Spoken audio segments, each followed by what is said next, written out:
Okay, greetings, brothers and sisters. Two tweets came in today. One from Candace Owens that I saw on my phone this morning, and this one I was going to pull that up, and then this one was here. And this guy writes, I spent the last 24 hours reading on X about how Candace Owens is an evil witch for mentioning this light flickering about Charlie Kirk. Erika Kirk just confirmed it. It'll be a sign for you to know that Charlie's with you in something. When we first started dating, we were walking to dinner one night, and this happened a lot. The lights would start to flicker. And he'd look up at the light and be like, it's so weird. This happens to me a lot. And I was like, really? And he's like, yeah. So our whole dating and whole marriage, anytime we'd be in a room and a light started to flicker, he would just look at me and wink. It was like our little thing. His power. It's a total frequency thing. And so the night everything happened when we were in Utah, I was in a hotel room by myself, in the bedroom portion by myself. And the bathroom light was on, and it just was a strobe light all night, and I was like, part of me couldn't sleep because it was a strobe light. The other part of me couldn't sleep because of how just my world has just crumbled, and the other part of me couldn't sleep because I was like, baby, I feel you. Okay, so couple things there. Why the fuck would you be in a hotel room and leave the bathroom light on all night, especially if it's blinking? I couldn't sleep, and I just decided to leave the light on, right? Because it wouldn't work if the light was off. The second thing is they're both trying to say that Charlie was some miracle, special person, and I've talked about this back and forth. He was a shilled up piece of shit. His organization sucked, and he was a horrible person because he promoted genocide and did all these other things for money. And these aren't spiritual powers, right? Like, why would you think that's a good thing? That the frequency, like, let's say this is true. They're both saying it, and this is possible, these kind of things. Like, this isn't some big, like, miracle power, spiritual power or something. But it would mean that you're disrupting electricity, right? Like, whatever it would, when a light flickers, it's because the electricity is being disrupted, right? Or whatever these, flickering lights are. There's things that are happening. It's the current is being, it's not going in. It's like anything else. Like, it's if something switches on and off, it's because you're, emitting something that's disrupting the electricity, right? And so, and I don't believe her story about the bathroom doing it. I'm willing to believe that he had this, this effect on light bulbs, right? But they're just so fucking stupid, like remedial. Like, why think this is, if you're being disruptive to things, right, then it's not, everyone likes the idea of being a disruptor nowadays, but, it's harmony that we need. The people need to be more harmonious. So there was that. I got a bunch of things to get to, a bunch of, like, memes and stuff. Some of it has to do with Jeffrey Epstein. Some of the things have to do with, this, kidnapping, how fake it looks, of the Savannah Guthrie's mom, all that stuff. But let's go to the Candace Owens tweet. I want to get these things out of the way first. I've just noticed something I'm editing here. Or maybe I pointed this out before when I covered these two C words. They both have Kleenexes on their perspective sides. This was back when she was doing the dabbing. But there's no doubt in my mind that they coordinated what they were wearing, right? Remember, there was an arrangement that kept on disappearing in the middle here, a flower arrangement. But, Erika Kirk was wearing black and white, and then black again. Like, this was her two colors until she busted out some kind of that bedazzled, some kind of emerald dress and some of these other things. And Megyn Kelly wears white, and so. They coordinated this, right? Like, that's, she's going on her grieving tour, and yet these outfits are being coordinated, these things that, when you're really grieving, you would not give a shit, right? So it's all stagecraft, it's all fake. Okay. So this was the tweet I saw on my phone this morning. They were all calling me crazy because because I was right about everything, including the maroon shirts. Well, I never called you crazy, though there's crazy. I mean, everyone's crazy. But you weren't right about everything. And, people say this about Trump. You were right about some things. And those were things where you had the tweets. I mean, anybody could have said Erika Kirk's a piece of shit. But, you lied to your audience about Charlie being a piece of shit. And then finally revealed that he ditched you, fired you, cut ties with you over taking shekels, which was something I've been saying forever. That's clear. You were saying it without saying it for years, for months now. That's what happened. In 2019, he cut ties with you over shekels, and then again in 2024 over Israel. And then he was going to bring you back, and you were going to, run to him like a lost puppy. I mean, it's just with no sense of dignity or whatever it was. But the real thing is that what she said about, bringing in, I mean, the Egyptian planes and some of these other things, which were, there's only circumstantial evidence about these things, right? But Mitch Snow was a fucking disaster, which you're still, you're not talking about him. You're not bringing him back on.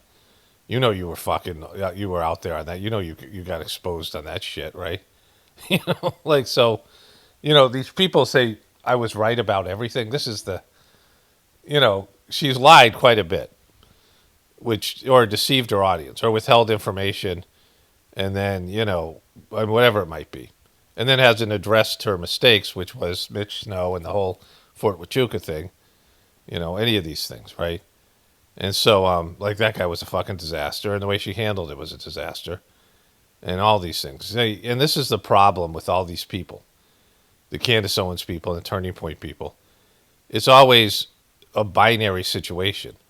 If there's conflict, one person has to be the hero, one person has to be the villain. People think about this all the time.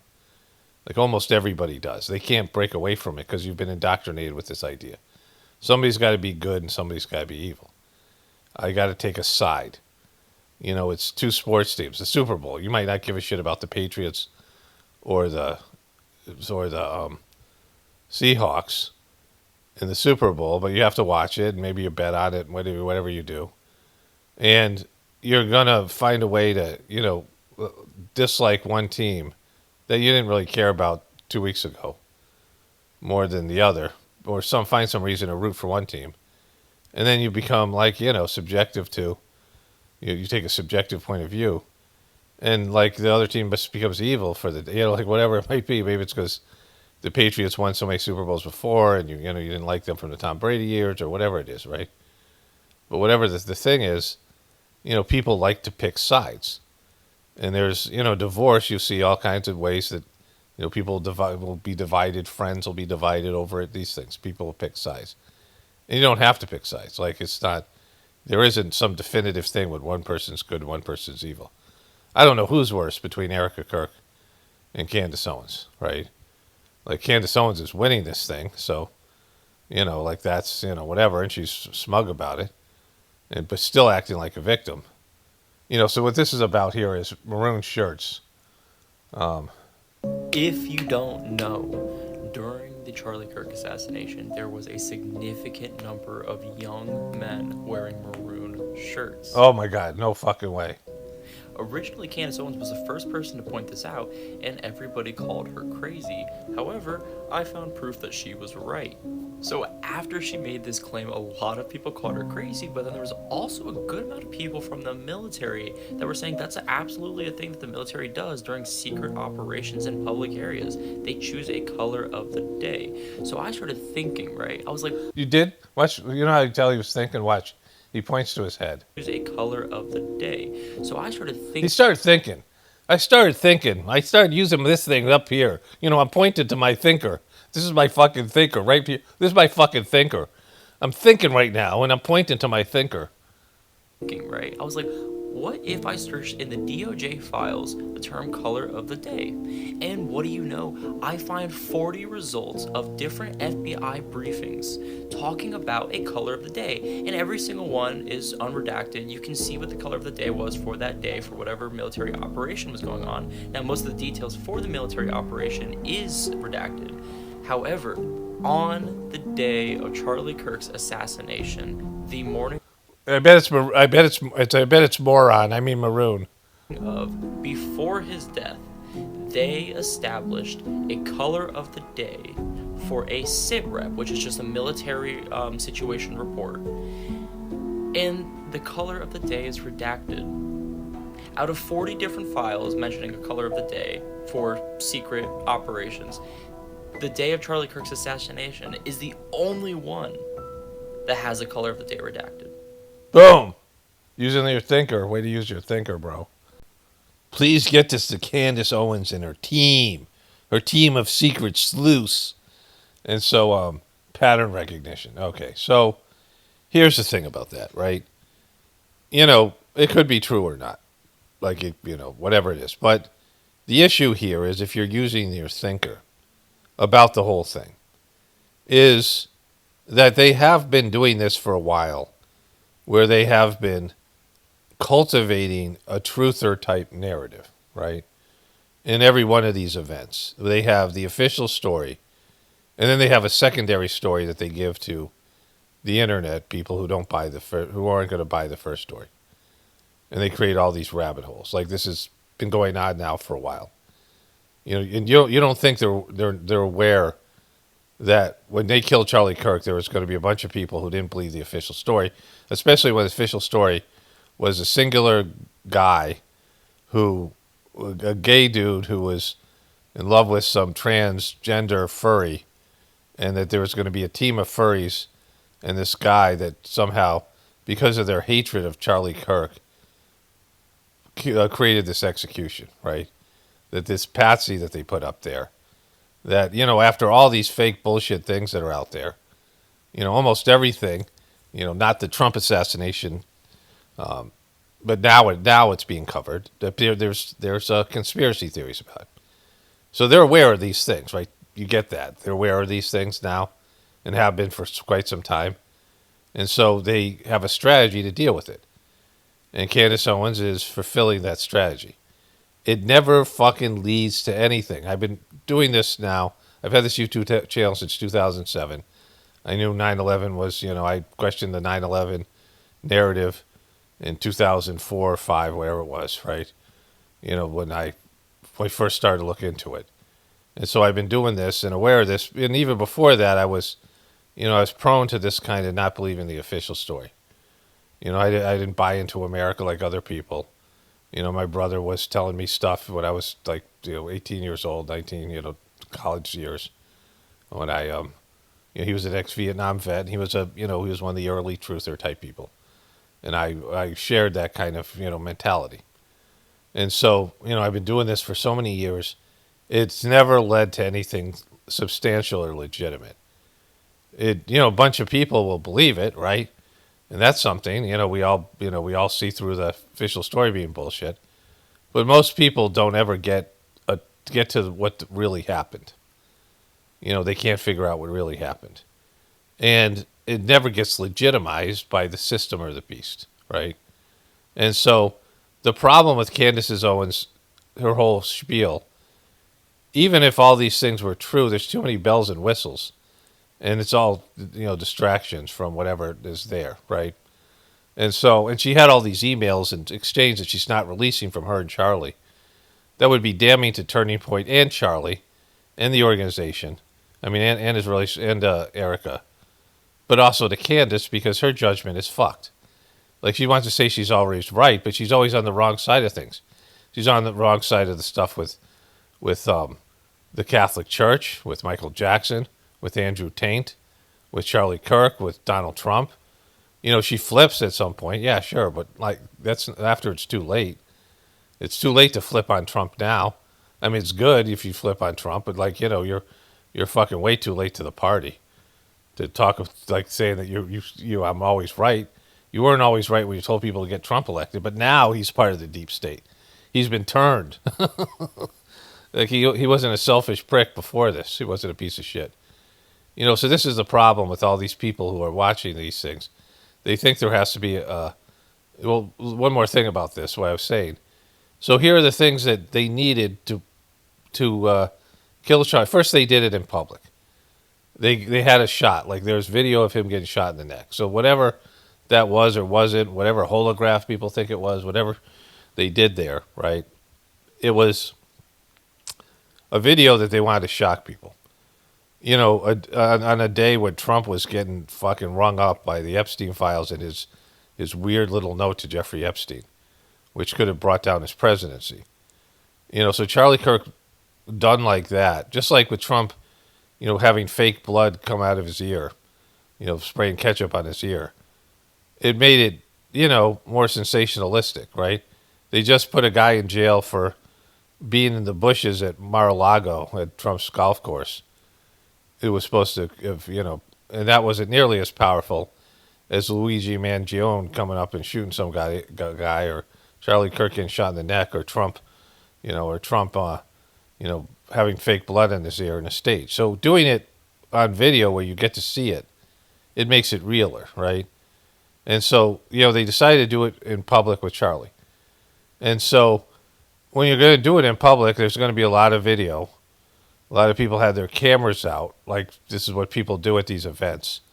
There's going to be a lot of video of what's going on. Like, they know that's going to happen, right? And so there's people taping it. And there's going to be whatever evidence that was out there. And so they would do it in the team of, like a team, assassin team, whatever they needed to execute this thing, whatever inside people they need at TPUSK, the venue, the other things that they need to pull this thing off, right? And they also need a patsy. And they don't need that much, right? They just need a, assassin team to shoot them, right? Whatever that is, what involves. It's not that hard to shoot a public person, even with, like, security, like it's not hard in a venue like this. And they needed, whatever they needed to cover it up and whatever. They didn't need Egyptian planes. They didn't need the French Foreign Legion. They didn't need the Macrones. They didn't need, the level of Israel involvement that Candace Owens is talking about here. Although that's been minimized, like that's the biggest piece of this. They didn't need Fort Huachuca. They didn't need, like, all these loose ends and things that are part of that, right? They didn't need all the things. They needed Erika Kirk and some other people at TPUSK, and they need a team of assassins and people to coordinate it, and it wasn't that hard to pull off. They didn't need a crowd full of guys in maroon shirts that could be, traced back later. Look at, these guys have maroon shirts. But they would put those things out there if it was about going down a rabbit hole, right? They would have Egyptian planes, they would bring in all these things. And they'd have some shill feed it to you like it's real, like Mitch Snow and things like this. And then that becomes controversial, where Candace Owens gets outed by people, and the two shills, her and Alex Jones, going at it, right? And so this is what I'm talking about. Like, it's, they've dumb fucked the truth community. Like, this is dumb fucking the truth community and making it for dumb fucks. And binary dumb fucks who, have good and bad, right or wrong, left versus right, good versus evil, these things. And not seeing that this is all part of a fucking, elaborate show to keep you, subjugated, right? Anyways. Okay, so I don't know where I'm going to put this in the video. Got a bunch of, my video for tomorrow, got a bunch of stuff to get into first. But this thing isn't going to last long. It's a thing on Facebook. And the title was Wear Your Faith. And you can see that those are the nails, surrounded by the crown of thorns. So this is wearing your faith for these Christians who would buy this. That you're celebrating the crown of thorns that were put on Jesus' head, and the nails that pierced his hands and his feet, the 9-inch nails. Like, holy fuck, right? Like, this is people don't think about it. Like, this is wearing your faith. And then, of course, the American flag, because that has everything to do with Jesus, because he was clearly an American. They're selling this shit, and they're titling it, wear your faith. Because your faith should involve this bullshit thing. Anyways, so there's that. Epstein's my boy, dude. Let's just be honest. Epstein was cool as fuck. There, I said it. There, I said it, motherfuckers. I said it. Boom. I'm dropping fucking dimes right now. America first. This guy's weird as fuck, right? Like, the fact this guy has an audience, he's, I showed you that clip where he talked about he hasn't ever dated a woman, never slept with a woman, but that makes him more straight because gay dudes date women, right? Remember, he's weird as fuck, right? This guy is weird as fuck. And he's got this thing about he's fanboying on Jeffrey Epstein, because this is how it goes. All these people that they promote now. Here's the thing. Everybody would say, I would never go. Me, Epstein Island, I would never. And it's like, dude, you're telling me. Jeffrey Epstein was probably so cool. He was probably so cool. Did you not see the fucking guy? Like, you did not see Jeffrey Epstein, just his mannerisms, his fucking face. He's not a cool guy. You would get the creeps from him when you talk to him. Like, that's the problem with all these people who had relationships with him because of his billionaire status. Because the guy is not cool, right? The guy, people who are creepy, they admit creepy energy. And you can pick up on it if you're like halfway awake or even a partial awake. Have you ever felt some person, like you meet the person and you're like, you immediately withdraw? Like you have an interaction with a person and you're like, I'm going to stay away from this person. I dated a girl, like this happened. My first reaction to her was like, I need to stay away from her. And then, time goes on and somehow you forget about your initial reaction and you get sucked into the relationship. And then you realize, oh my God, this person was creepy, right? And Jeffrey Epstein was creepy. Like, you don't be this kind of guy and not be creepy, right? Like, it's just. Like, he was probably the coldest, coolest guy you know. You're telling me the coolest guy you know who knows everybody says, hey, we're going to go on my private jet to my private island. We got hot girls. He doesn't tell you how old they are. How fucking lame would you be? Are they 18? Like, well, you wouldn't go because you've never dated a girl before. Like, you wouldn't go. Like, you're asexual or gay. Like, you're a guy who's never slept with a girl is saying this. Like, a guy who's never had, he's in his, what is he? He's like 30 or something, 20s. Who's going to be the nerd that asks that? You probably would just assume they are. Or that it's in international. These aren't like he's talking about how he's not coming up to some loser on the street. He's coming up to rich and powerful, famous people, right? Like he's asking rich and powerful, famous people to come and partake. And many of them, it was after he was a convicted pedophile, right? And they didn't care. Like, this is the problem with it. And he's the coolest guy. Like, fucking, what does that mean? Because he's rich? What are you talking about? Because he's got a private jet. Like, that's what makes him cool? By those, but measuring by those standards, like George Soros would be cool. What are you going to say that about Soros, right? Or any of these, left-wing billionaires or rich people. Royal family, Rothschilds, any of these people. You think they're all cool, because they have private jets? That's what makes a person cool? You got a private jet, right? Like, oh, he's got a private jet. He's so cool. I'm not going to be a nerd and fucking ask him where the money came from and what's he doing. This guy's got to be cool. If he asks me to go on a private jet to a private island, I'm going to go because I'm not going to be a nerd. Waters, so it doesn't matter. Oh, wait, this is the part I want to say, holy shit. 18, like, who's going to be the nerd to tell you how old they are? How fucking lame would you be? Are they 18? Like, who's going to be the nerd that asks that? You probably would just assume they are.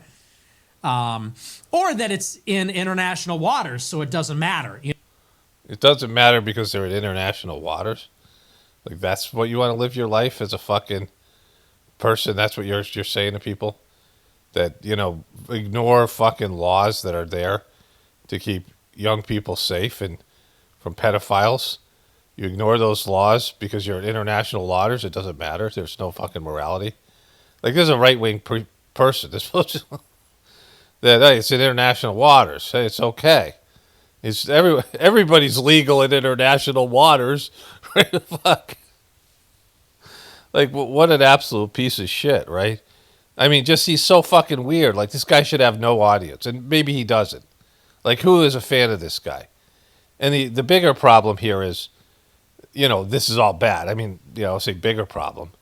I mean, just with what he's saying, like he's I mean, who's listening to this guy? Like, and if there are people who are, they're like totally fucked. I mean, listening to this guy isn't gonna make them fucked, right? They're already fucked, right? If you listen to this guy, goes, hey, this guy makes some fucking really good sense. This guy's talking some truths. If you're that kind of a loser, like this guy appeals to you, then you're already pretty fucked anyway. But the problem here for him is he's big claim to fame is that he's against Zionism in Israel. He's America first.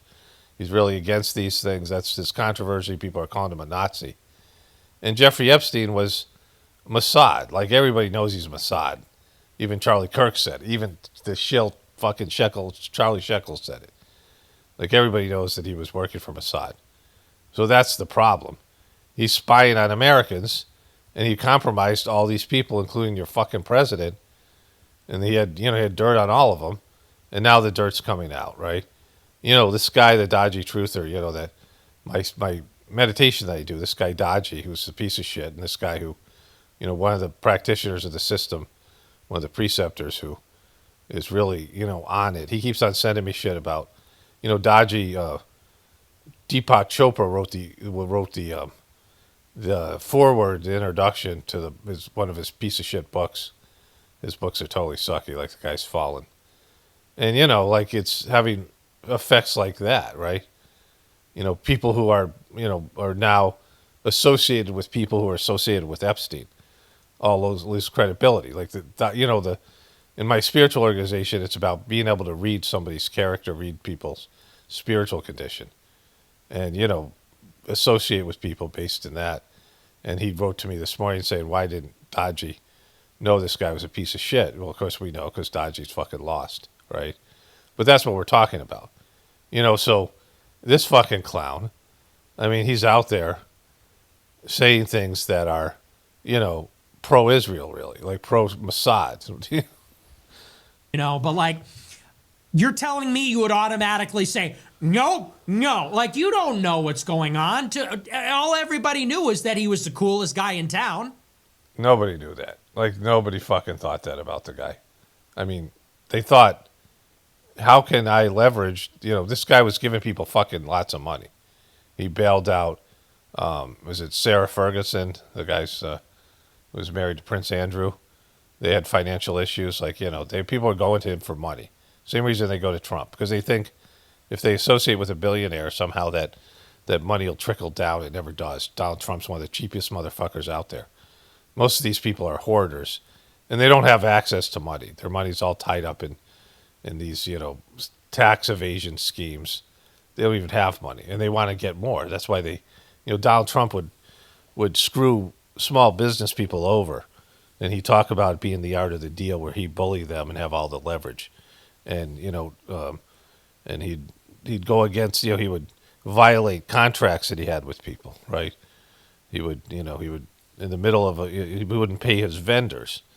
And so these people are horrible people. But they weren't going to him because he was the coolest guy in town. This guy was so cool.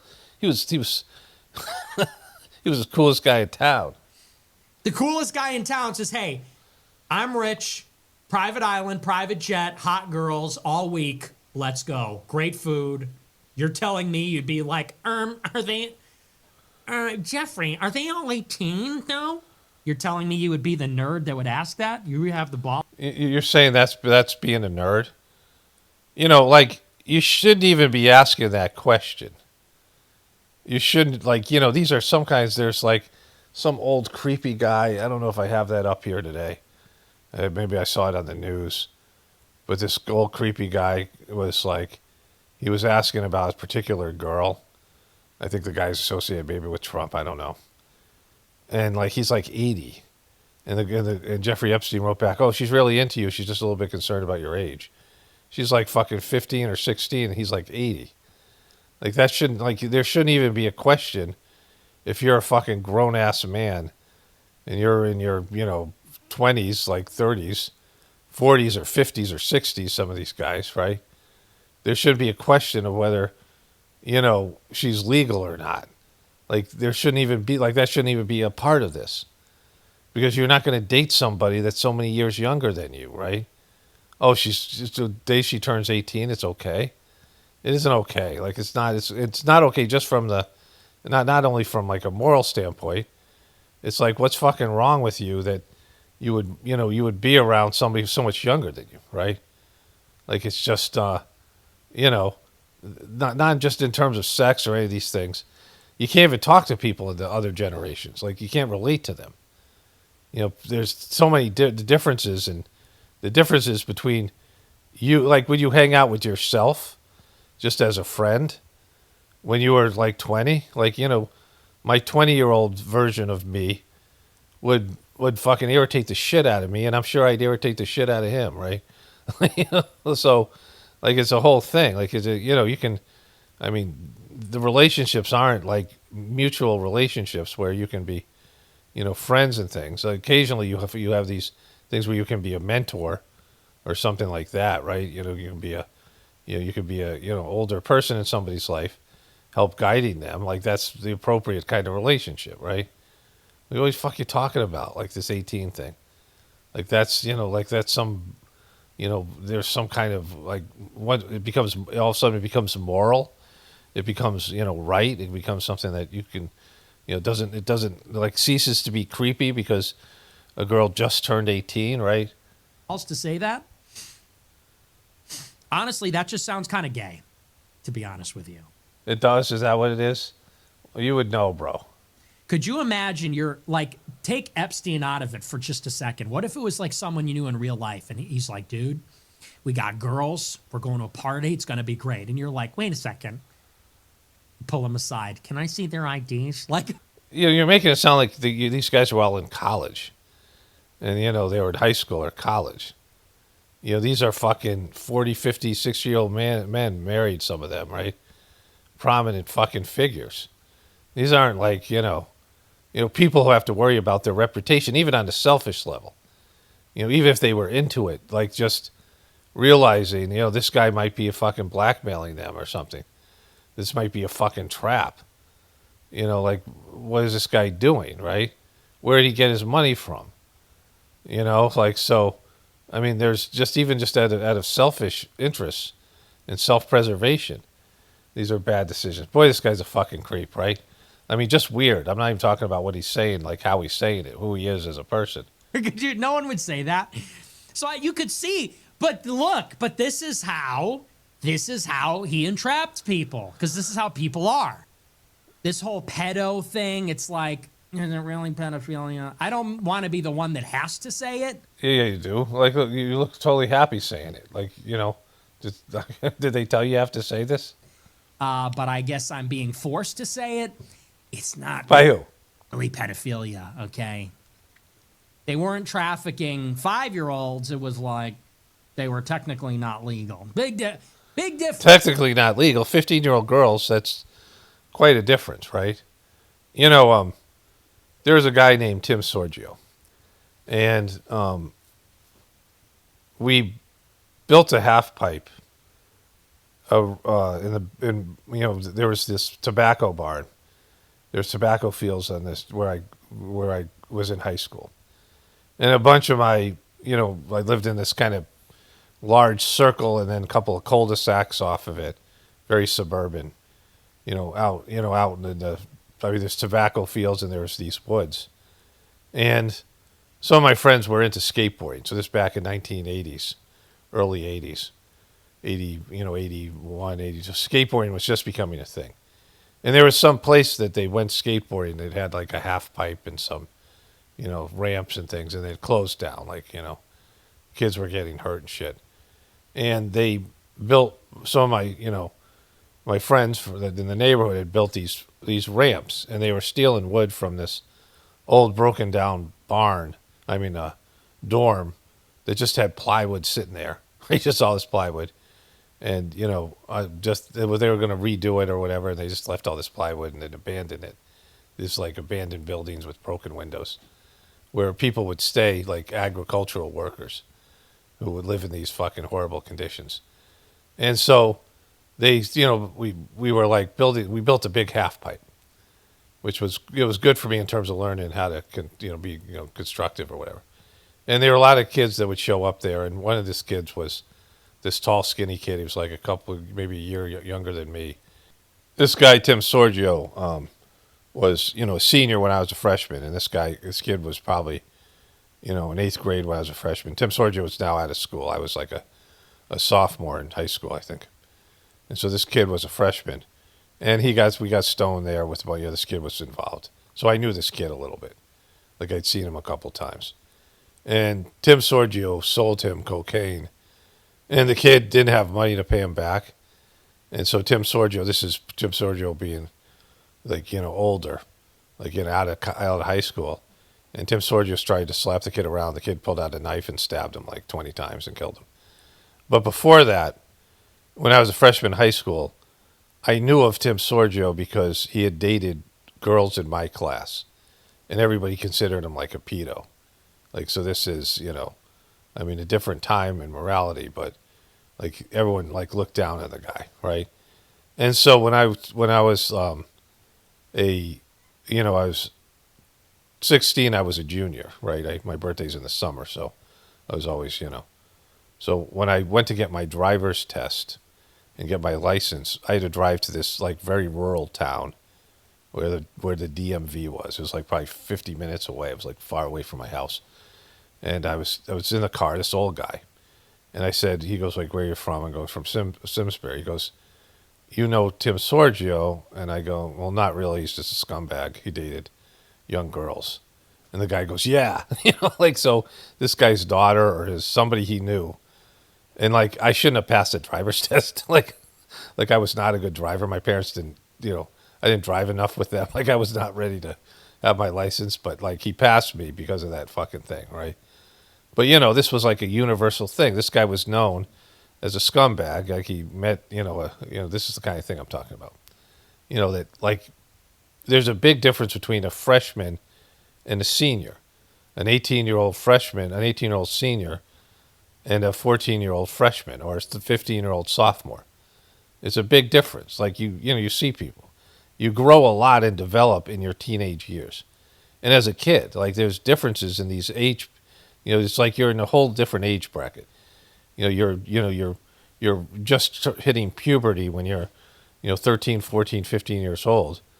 And as an 18-year-old, you're legally an adult, and there's a big difference between those ages. And anybody fucking knows this. Like this guy's just, whatever he is, he's just some loudmouth piece of shit, weird fucking piece of shit, right? Prince, in my opinion, I know that's a controversial take, but that's not really the issue there. Okay? Okay, so enough of this guy. Holy fuck. This is what we're dealing with, all these fucking people. Like, it's just more and more the people they throw out here. Like, they're just so horrid. And I'm not talking about what they're saying and what they're pitching in terms of their beliefs. I'm just talking about who they are as people. Like, just how annoying they are, how annoying Candace Owens is, how annoying and weird fucking Erika Kirk is. Like, these people that you can't watch. They're just, like, fucking gross and weird and twisted. Like, there's just, they're screaming, like, that they're not human. Like, they're some kind of, or whatever they're like the worst kind of humans, right? I mean, it's the dregs of society are out there being social influencers and in front of people. Okay, my wife sent me this, and then I saw it on Twitter. It's everywhere on Twitter. I don't know anything about this. Like, I barely know anything. Like, I just not want to cover this. Everything I see is so fake. And I got a video from that TMZ guy coming up, the guy who runs TMZ, being interviewed on Fox about the ransom note. But it just looks so fake, and this isn't helping. So this is from Silence of the Lambs, 1991. This is Savannah Guthrie talking about her mom. She is full of kindness and knowledge. Talk to her and you'll see. Catherine is very gentle and kind. Talk to her and you'll see. You'll see. Savanah Guthrie's always been weird. Like, she's just something wrong with her. Like all of these people. So, But, it's hard to believe in any of these things, right? Like, that's so weird. And, you don't know human nature. Like, people who would do something like this, you think if somebody's kidnapping this woman, an elderly woman, for money, famous person, an elderly woman's mom, some grandmother is kidnapping some grandmother, and ultimately going to kill her. Maybe who knows what kind of treatment she's getting. You think those people would be like, talk to her, and they'd be like, "Oh, she's so kind. I made a mistake here." Like, and like this, what the fuck? Like, why would, so fucking weird, right? And just stupid. Okay, so, and, just to expand on what I was saying about Savanah Guthrie and this whole thing. We live in a time now where there's a lot of people out there like me, like you, who just don't believe whatever they're selling. Like, we immediately think it's fake or manipulative or whatever. We just don't believe it. Like, they've lost any confidence. We've lost any confidence in the media and the government. Like, it's a growing number of people. Like, people just don't buy into it. There's people have become so cynical. I mean, Savanah Guthrie's mom could legitimately be kidnapped, but we're going to see it as fake. And it's not our fault, right? It's not our fault because they've lied to us so much. It's like the fucking boy who cried wolf. And when you lie all the time, and these people. And so this happened as well here. Is there anything that could stop you if you wanted to? Yeah, there's one thing. My own morality, my own mind. It's the only thing that can stop. And that's law. Very good. I don't need international law. I'm not looking to hurt people. Do you feel your administration needs to abide by international law on the global stage? Yeah, I do. I do. But it depends what your definition of international law is. You mean in Greenland? We had because you needed them at the time. In the 1951 agreement, though, it says the United States can reopen these bases anytime you want. You can send as many troops as you want, and you haven't done it. How come? Because I want to do it properly. And properly means own it? Really, it is. To me, it's ownership. Ownership is very important. Why is ownership important here? Because it's what I feel is psychologically needed for success. I think that. It's because I feel. That's because I feel these things. But he has no morality. He has no moral compass. So him saying, only my morality will stop me. Like, holy fuck. Like, that's just, that he can just bully and push his way. And, this is about resources. He's lying. Like, this is about the fucking, the resources they have here. That's, he wants to tap into and get a piece of it, right, financially for himself. And so, this is where we're at, right? Like, this is your fucking president. Only my morality will stop me. I don't obey laws. I don't fucking give a shit about international law. I'll interpret it. Him saying that he always interprets the law. Like, he gets a bunch of lawyers together and pushes the legality of something. He's done this long before he was president. And, and these rich people get away with it. They get a slap on the wrist. They get a fine. They get whatever it is. But, he should be in prison, like, for the kind of person he was before he was president. And for the lying, he's a fucking grifter. Like, he defrauded people. And he could easily have been in prison, so that's, all right, so that's your president. Trump won't go near black girls, calls them boogers. Epstein. So Trump will be there, doesn't like black girls, calls them boogers, won't go within 10 feet. And then somebody wrote, why? So, like, this is the kind of shit that's coming out, right? I'd like to see Trump be asked this question. And I don't understand where's booger, because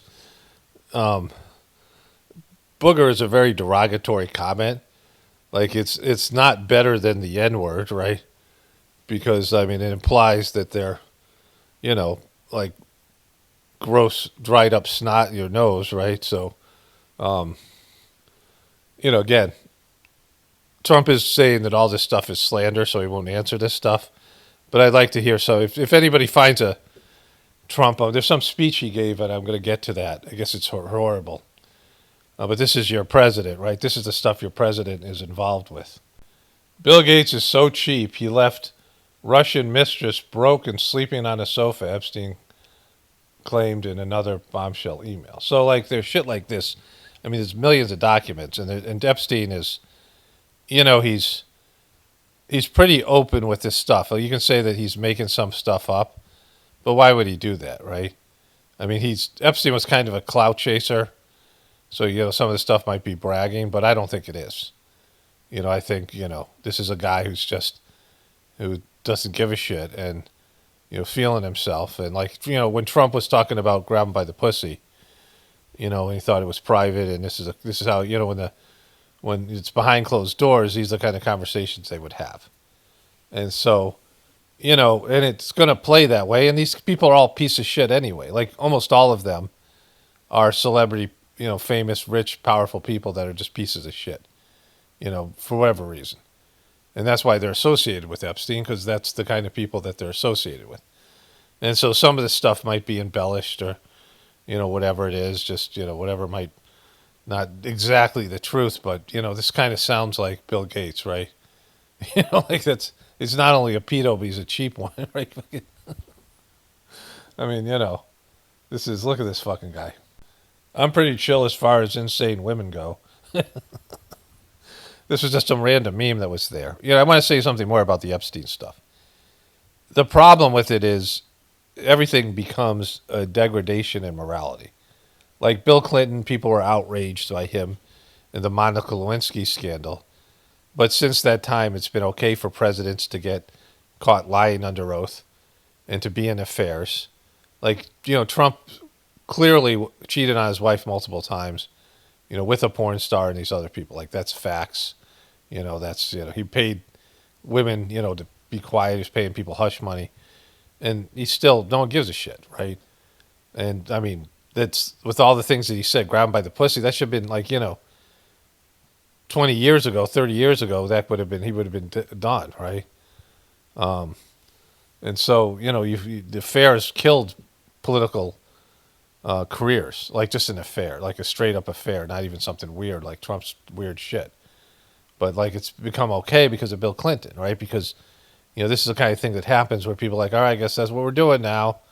And this Epstein thing, it's just going to be out in the open. These guys are all pedos and they're all going to get away with it. And, it's not so bad. We all, this is all what we do. This is what we do when we're rich and powerful. And it's just be accepted because morality has been so degraded. I mean, now with social media and just all of it, what the left did and the right is doing to degrade, humanity. It's okay to shoot American citizens in the face, right?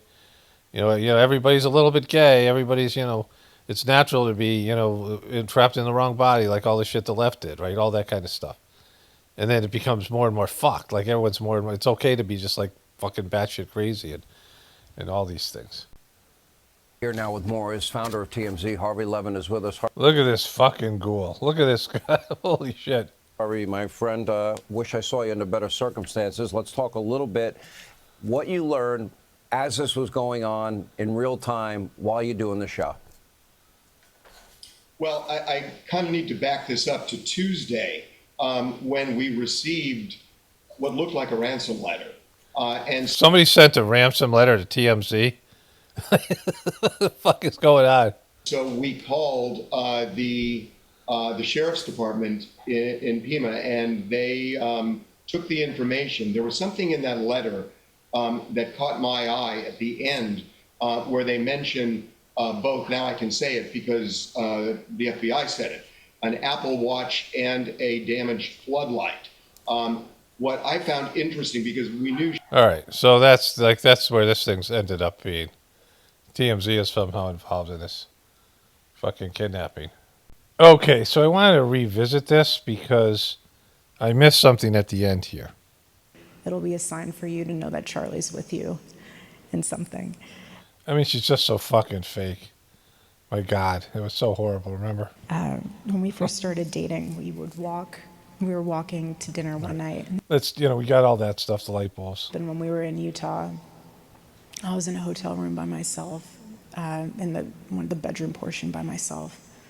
And the bathroom light was on, and it just was a strobe light all night, and I was like, part of me couldn't sleep because it was a strobe light. The other part of me couldn't sleep because of how just my world has just crumbled, and the other part of me couldn't sleep because I was like, baby, I feel you. I know. Like that is not at all like an accurate description of what you'd be feeling like. So this is 2 days after he's dead. She's traveling to see his dead body and just saw his dead body. That whole thing she did, hysterical, crying at the casket, all that shit, remember? And, I mean, you get into like a catatonic state, like you're in a state of shock, like you would be in a state of shock. I mean, almost every normal person would. And those three different things that she's saying are going on at the same time. Oh, that fucking light is blinking in the bathroom. Oh, that fucking light is Charlie trying to communicate to me. Oh my God, my world's crumbling. I can't sleep. Just weird shit. Like she's just always, it's like trying to figure out how a human would react if you were like an alien, and then doing it mentally. Like this is my mental react, like watching somebody grieve and hearing some story and then trying to make it your own and like talk about it and your and how your experience of something when you didn't really experience it because you're dead inside and you have no emotions, right? You're like how Mr. Spock would try to describe grieving, right? It's just so fucking fake. So I just closed the last thing, the Erika Kirk thing, and right underneath, I'm like, you could see part of this. So I scrolled down. Oh, Donald, why haven't you attacked Iran yet? If you don't attack soon, I will release the Epstein files. Okay, BB, I'll do whatever you want. Okay, so that's what's going on in Twitter. And so then, for whatever reason, this just a stream here. Pedophile of the year, Trump. It's fucking, look at, they did up his hands there. Most mentions in the Epstein files. Good boy. Epstein, picture Trump's got Epstein there. You're an anti-Semite if you don't get in the box. Right?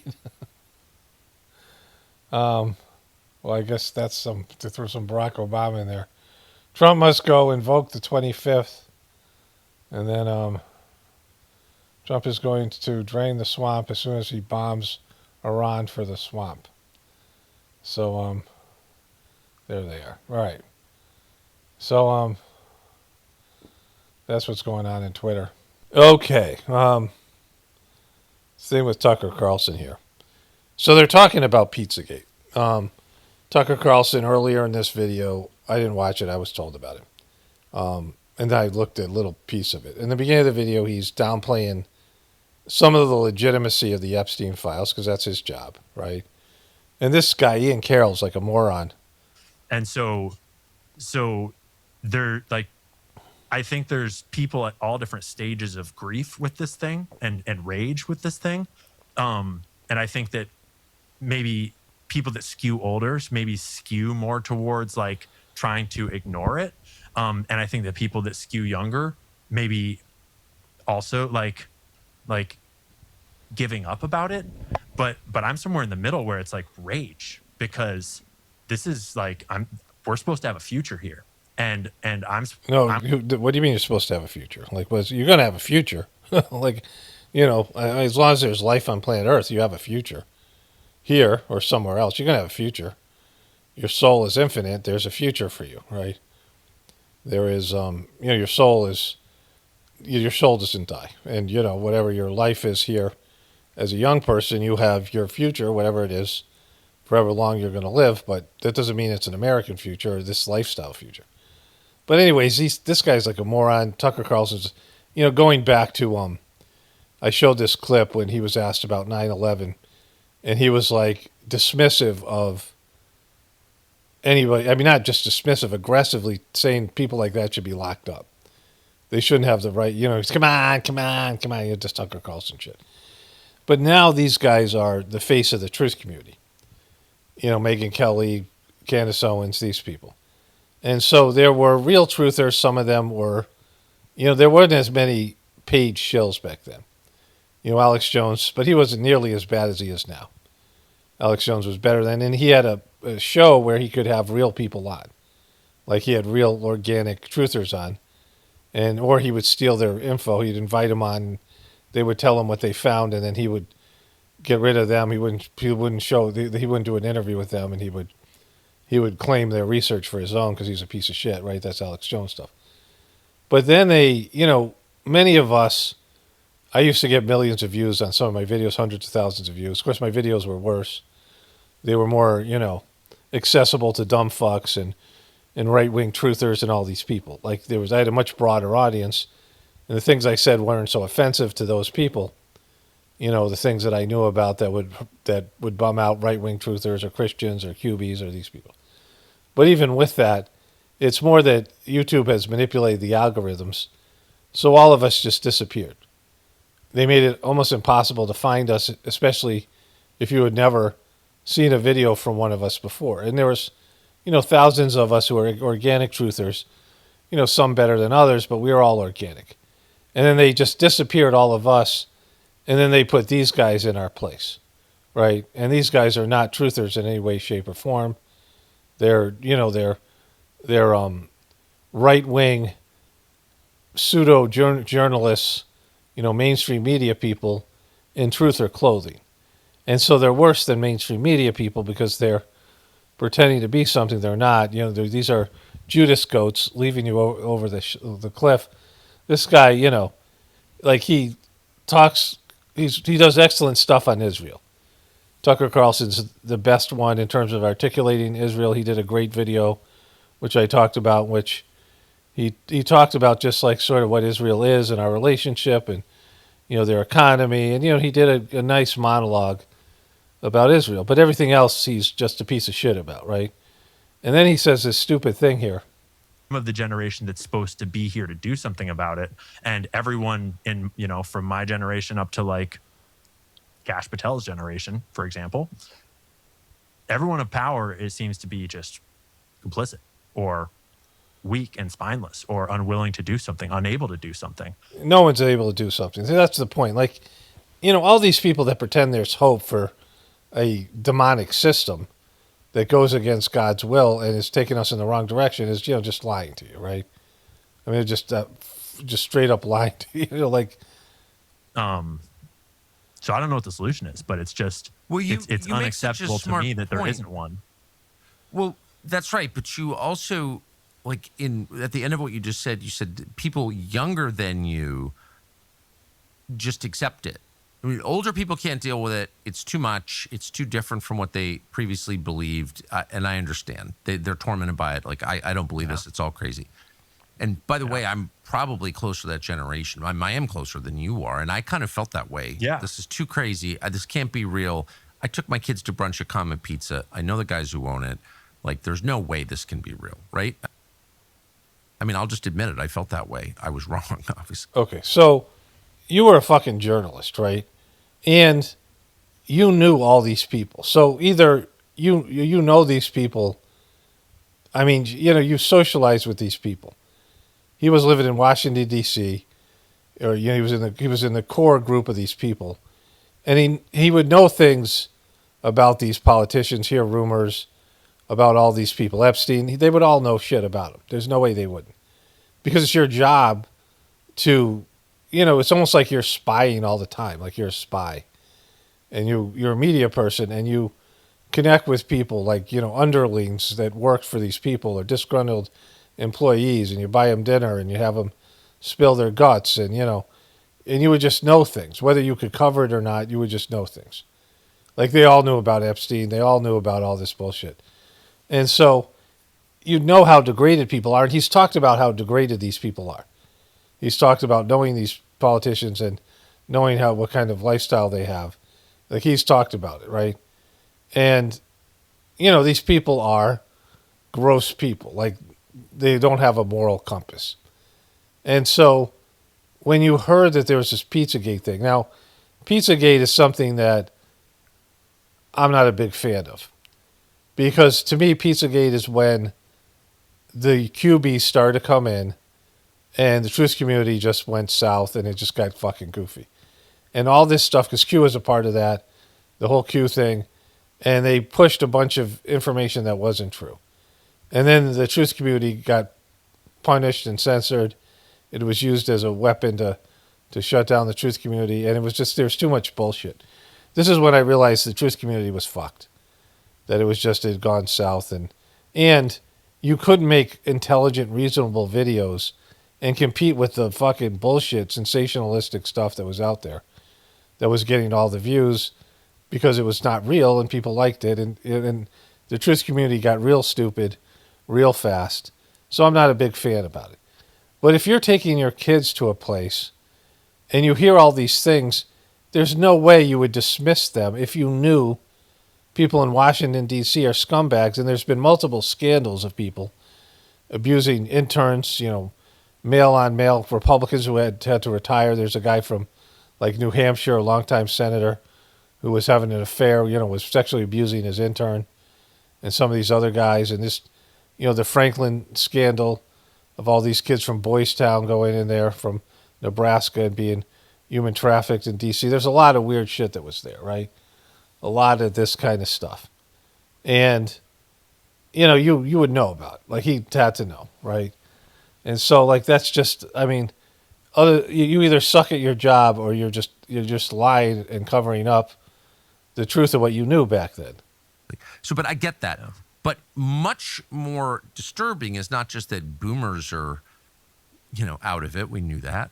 But that young people are just so basically have been made, let's just be honest, so decadent in their thinking that they're just like, yeah, of course. Of course we're ruled by satanic pedophiles. Like, how terrible is that people... Yeah, because it's over. You guys have all done this by, and then promoting Charlie Kirk, who's a piece of shit, and, and Erika Kirk now, and all the lies and all the bullshit. Like, you guys are not a part of the fucking solution. Trump, getting people to vote for Trump. I mean, Trump is one of the worst fucking people ever. And you should have known, like, this is what I'm saying about these fucking fake truthers. Because they're just fake alternative media, like Don Lemon's calling himself alternative media. And then getting all the love from YouTube and the platforms. So people go, well, we don't like the mainstream media, so we don't like CNN, but we'll go to Don Lemon's. Why the fuck, it's like, it's even worse than CNN, right? And so this is, I've been talking about this for a while.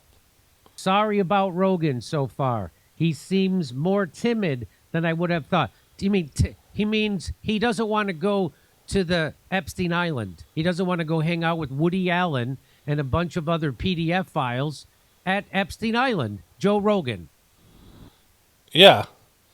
So, like, that's his introduction to this video. This just popped up. This piece of shit, right? Another one of these guys. The only problem here is it's 2017. So it's 10 years after Jeffrey Epstein was known as a pedophile. And Joe Rogan's having contact with him. Let's we'll come back to this in a moment here. Let's see it here. Oh, but right here. Other PDF files at Epstein Island. Joe Rogan. Turns out Joe Rogan is in the Epstein files. Not Lawrence Krauss. I've been talking about it. So it's. But before I get to that, I want to show you my Joe. Let's go back to this thing here. He throttled both Epstein. So this is they start talking about this other guy, who was also mentioned. Here's a Joe Rogan thing. Guy up, and he's like, "Wait, this guy has like weird pedo charges." He goes, "Oh, I assure you, he's not a." All right, let me come back here. Rogan. So now Rogan's my second favorite. The other guy was Norman Finkelstein, who shit on Alan Dershowitz witch, and he's more legitimate. He was interviewed by Candace Owens, good at interview. He's a liberal Jewish guy that's been pro Gaza Strip or defending the Gaza Strip, like, and being blackballed for it. Like, he's somebody who's really suffered and, seems more legitimate. But here, I texted you these emails way back when you showed them to me. Really? Yes.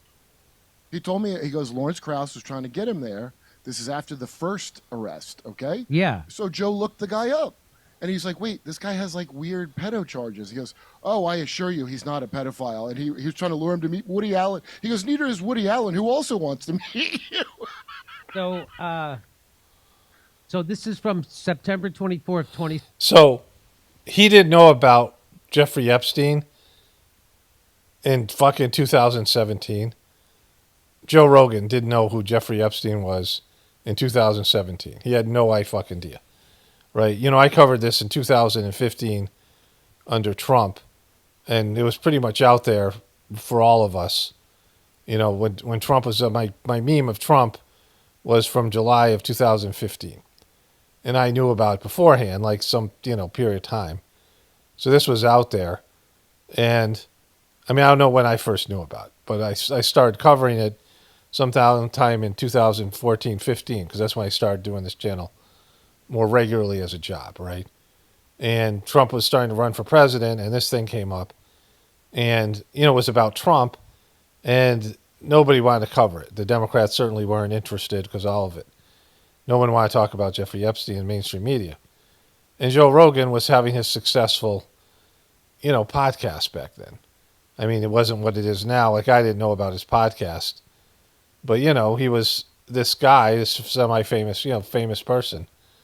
And he didn't know anything about Epstein, right? Epstein was hobnobbing with all these people. And so, like, that's bullshit. 17. Hey, it is wild, like Damascus. How are things? This is from Jeffrey Epstein to Lawrence Krauss. How are things? I saw you did the Joe Rogan show. Can you introduce me? I think he's funny. From my friend Arnold Felkoff, my diving instructor and friend. Since he is the reason I know you, I felt it appropriate to pass this on. If there's anything you need, Ari underwater at your island, I'm sure he could use the work. P.S. Had a meeting on the 10th anniversary yesterday. It's going to be amazing. So this is from Lawrence Krauss to Epstein. Epstein writes back, I saw you did Joe Rogan. Can you introduce me? I think he's funny. Okay, here. By the way, Lawrence Krauss harassed Joe about it. I think Lawrence Krauss was ordered to go try to get Joe. Yeah, I bet. I bet he was. So there it is, bigger so you can see it.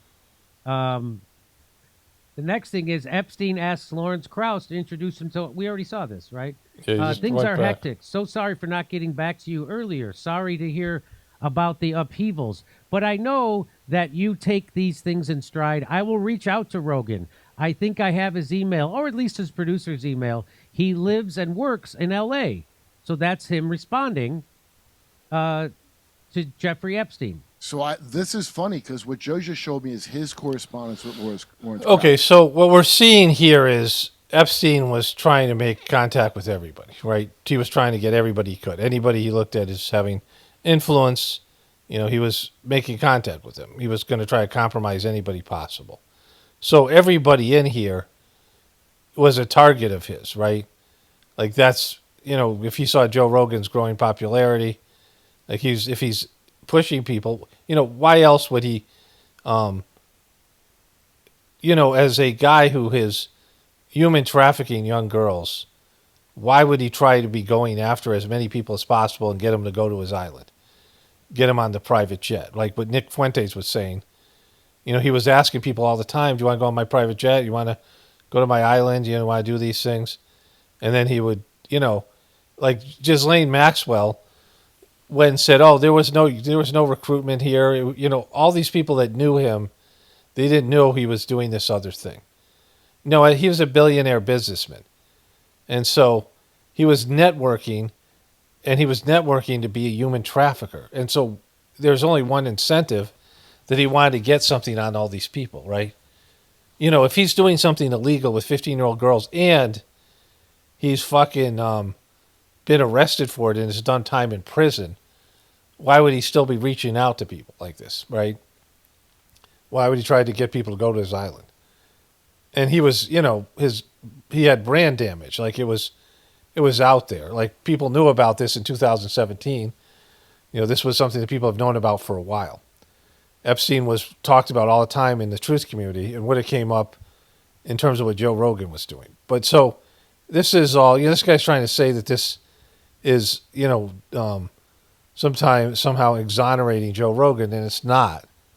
So this is the other side of it, of what was going on. Yeah. And it was Epstein it was like some trick to try to rehab the guy. In an email between Epstein and Lawrence Krauss, Epstein states, if he wants, Rogan can have dinner with Woody Allen on Friday. Worth mentioning that this email was dated... Let's go for it here. Woody Allen on Friday. That's September. So this is their email thread. Would have thought. Yeah. Would have thought. Yeah. They always think he's some, like, dickhead and that he's, like, cool with, like, awful people like that. They always assume... Let me see back. What a privilege. Good. Let me see back. So, sorry about Rogan so far. He seems more timid than I would have thought. Yeah, they always think he's some. So they're trying to exonerate Joe Rogan, and this doesn't make anybody guilty, right? Because this guy's casting a wide web. Again, if you're doing something illegal, usually you want to keep it hush hush, right? Something like this, especially if you've been busted. And so if you are, into something like human trafficking in children, you want to keep it hush hush. That's would be your motivation to make it as public as possible. What would be that? What would be your motivation to do that, right? This stuff always is in darkness. It's always shrouded in darkness, right? Where, any kind of criminal behavior, but this is the worst criminal behavior. Like this is where in prison you get killed and beat up and you're considered the dregs of the prison. Like the prisoners look at you at the lowest as the low. Human traffic, pedophiles, and these things. And so the only reason... There's two reasons that Jeffrey Epstein would make this public. One, would be out there trying to recruit people. You wouldn't recruit people to your criminal activity, especially somebody who's got a platform that might rat you out, right? Like, what if Joe Rogan went out and said, Jeffrey Epstein's trying to get me to go to his fucking island? Like, he should have known enough back then to fucking bring it to his show and said, this creep is trying to get me to go to his island, right? And that could have started a whole nother level of, hey, Jeffrey Epstein's up to it again, right?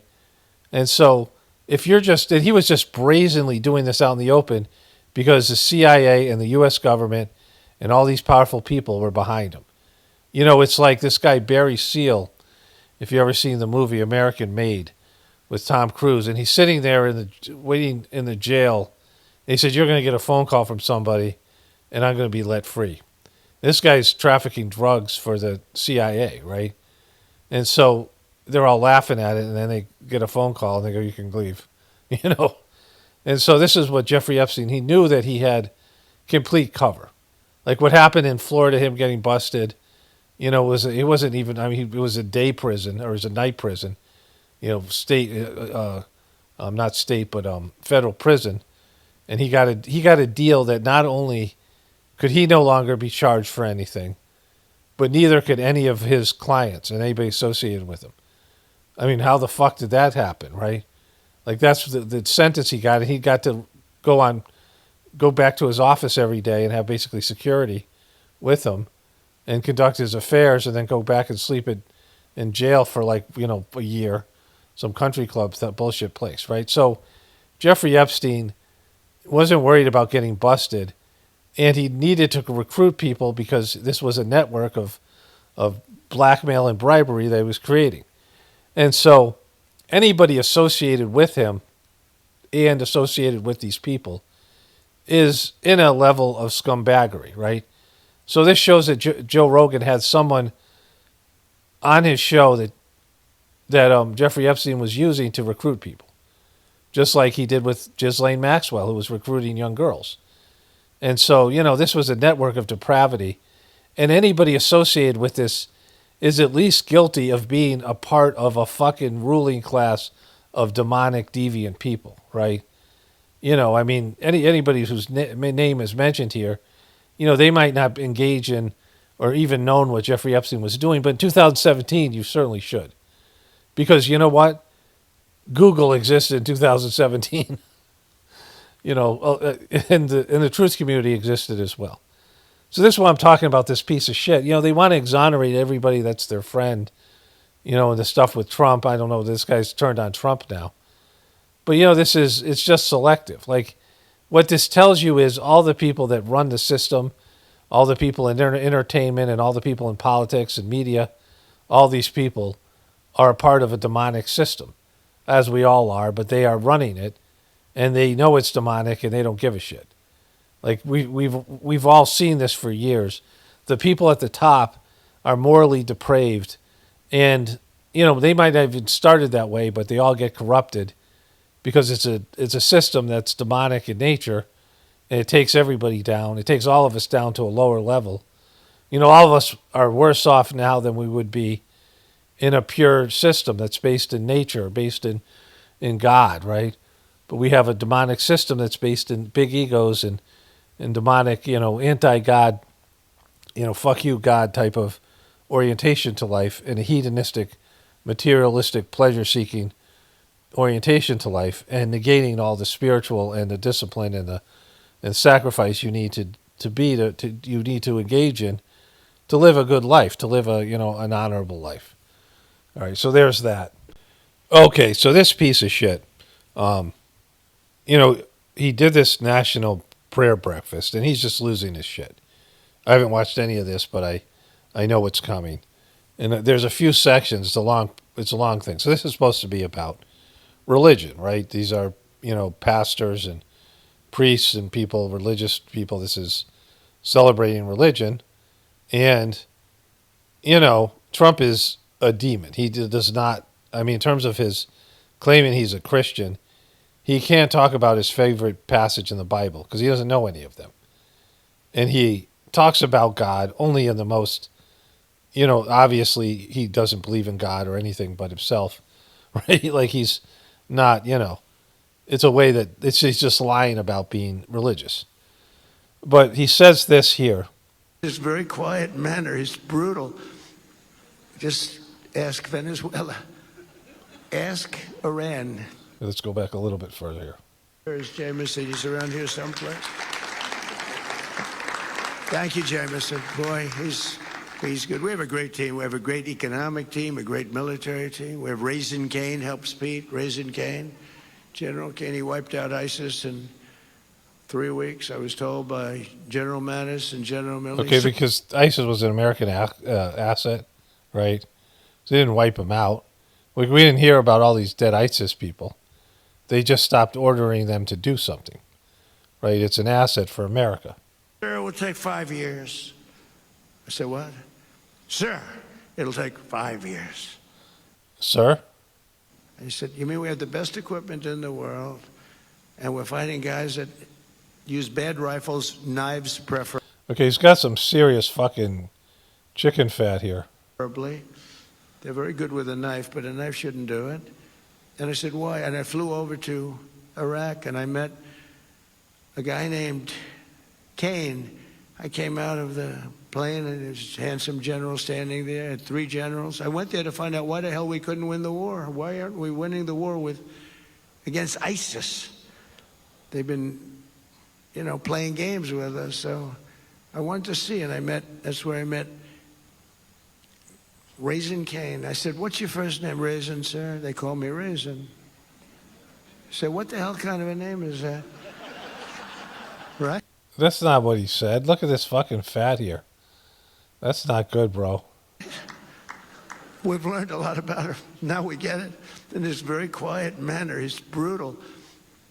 Just ask Venezuela. Ask Iran. They're negotiating now. They don't want us to hit them. You know, we have a big fleet going over to Iran. But this is a prayer breakfast, right? Raisin was there at the bottom of the plane. What's your name? Raisin. What's your last name, Kane? I said, so your name is, let's get this straight. Your name is Raisin Kane, right? Yes, sir, that's what they call me. You're the guy I'm looking for. And then he said, That did not happen. The guy didn't say, come on. sir, if you'd like, you can go and sleep. It's a 20-hour trip. If you'd like, you can go and sleep. We have... You know what happened if you're going through basic training and your drill sergeant asked you, what's your name? And you say, well, my friends call me Raisin. This is supposed to be the commander-in-chief. The president asks you, what's your name? And he would say whatever the fuck his first name is. He wouldn't say, my name's Raisin Kane. Trump just made that fucking up, right? He just makes everything up. That didn't happen. Sir. Well, sir, they can't, this way that he says that he has these conversations that never go that way. He always says, sir, quarters prepared for you. I said, no, I don't have to sleep. I've been on a plane sleeping for 20, I'm sleeping the plane. I don't sleep on planes. I don't like sleeping on planes, So which is it? What the fuck? You have these beds on your Air Force One where you actually could lay down and sleep. Like looking out the window watching for missiles and enemies, actually. But he said, prayer breakfast. Sir, we have a place prepared for you and we can meet after you've rested. I said, no. Let's go right now. So we did that. And I said to... Okay, so what I've heard is that Trump doesn't wake up till noon. He does not get up early in the morning. He is not, And we know he tweets in the middle of the night. He's not someone who doesn't sleep, right? He's lazy, and he doesn't listen to any briefings. He's not a normal president. He doesn't listen to his briefings.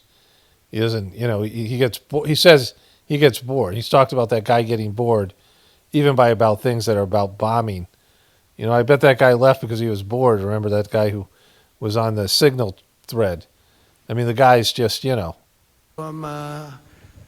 said, they tell me it's going to take 5 years to defeat ISIS. No, sir. I said, well, how long would it be, General Kane?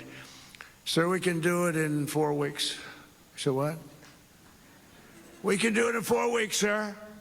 And I should have maybe a couple of weeks left over. You could do it in less than 4 weeks? Yes, sir.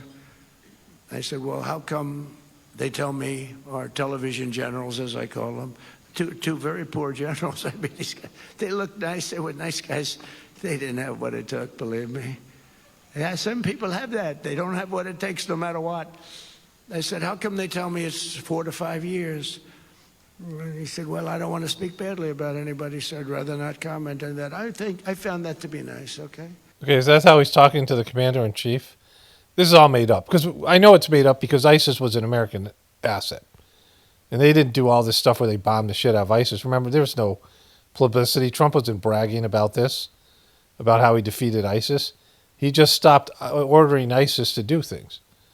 Right? They were, it didn't. ISIS came back. Remember, ISIS came back with Joe Biden. ISIS-K, was an American asset, just like Hamas is for Israel, right? Like Al Qaeda was. Al Qaeda meant the base or the list. It was a database, right? That was, of all these people that they would use when they wanted to do some kind of false flag type of, whenever they needed an asset. Bin Laden was trained and armed by the Americans. And they said, well, he turned on the Americans. No, they used Bin Laden to fight not Bin Laden himself, like his people. And his people were trained by the Americans to fight the Russians, right, in Afghanistan. And that turned that war around.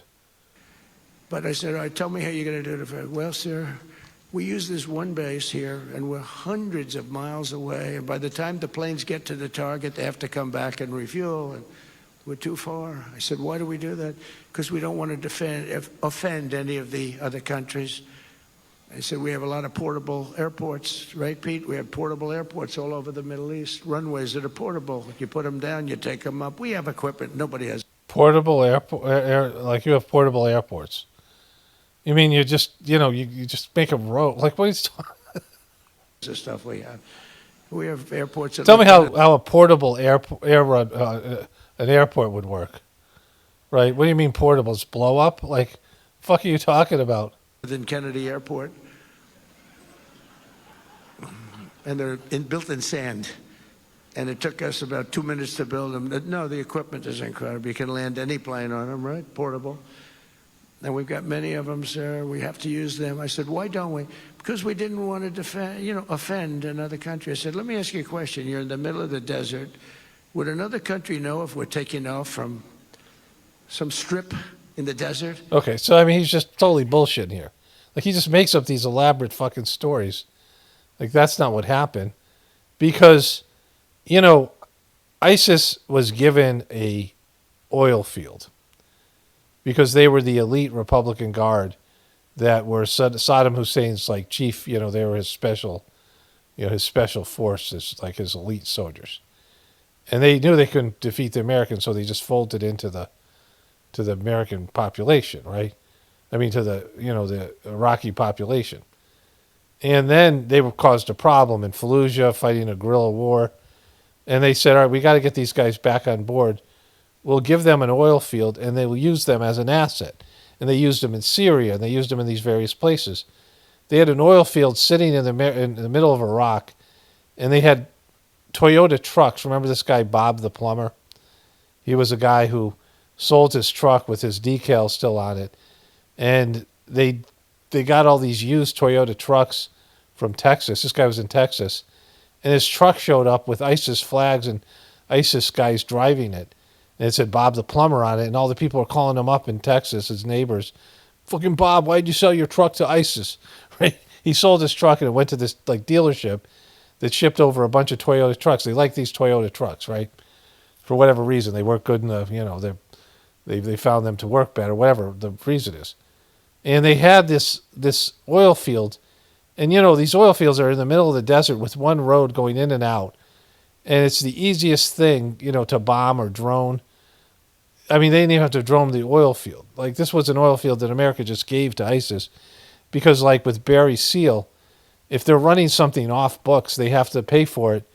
Either Congress is going to know about it because they have to submit it as a budget, or they sell drugs, they sell opium, or in this case, they give the asset an oil field, and that was funding ISIS, right? And so, all this stuff about what he's saying here is bullshit. Because they didn't blow up the oil field or blow up the roads. They just told ISIS, hey, knock it off, you guys. We don't need you anymore. Well, if we need you, we'll let you know. That's all Trump had to do, and that's what they did.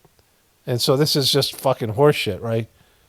So this is how we started talking about this stuff in the first place. I just don't think I qualify. I don't think there's a thing I can do, but all of these good things I'm doing, including for reelected, that's a lot of fake news. Because last time I was having a lot of fun. We had a big crowd. We had 60,000 people, and I'm talking about the fact that I will never make it to heaven. I will never, ever. And I was being funny. I was trying to be, you can't be. No, you're not. I mean, heaven isn't like, the way that Christians think about it isn't real.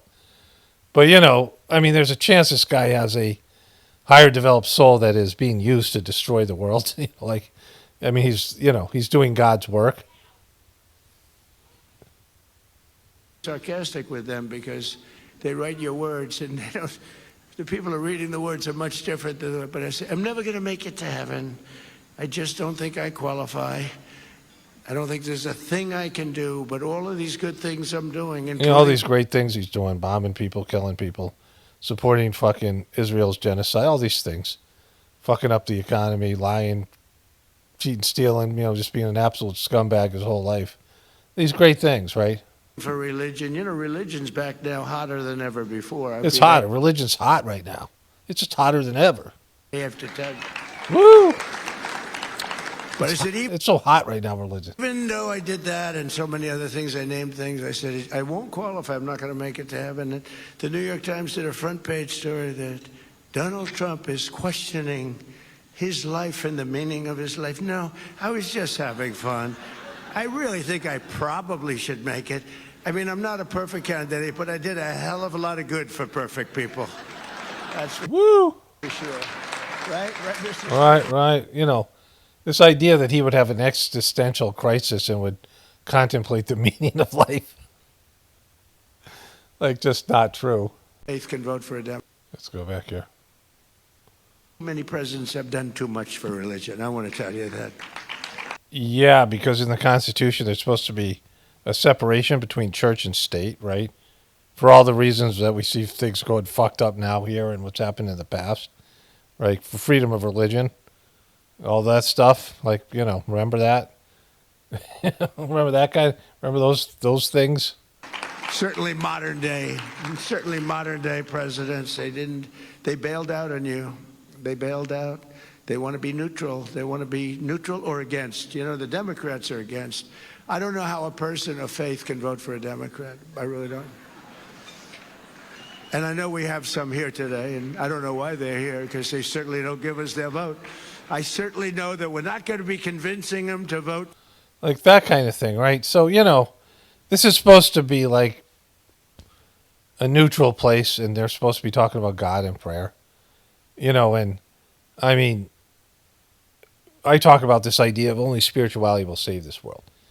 You're going to have to bring everybody in. Like, for this thing to get better, this planet, after a post-apocalyptic type situation, it's going to need all hands on deck. It's going to need everybody cooperating and evolving and moving into a whole nother level of consciousness where, the old human beings will be like the Neanderthals of the past. Like, that's what's going to...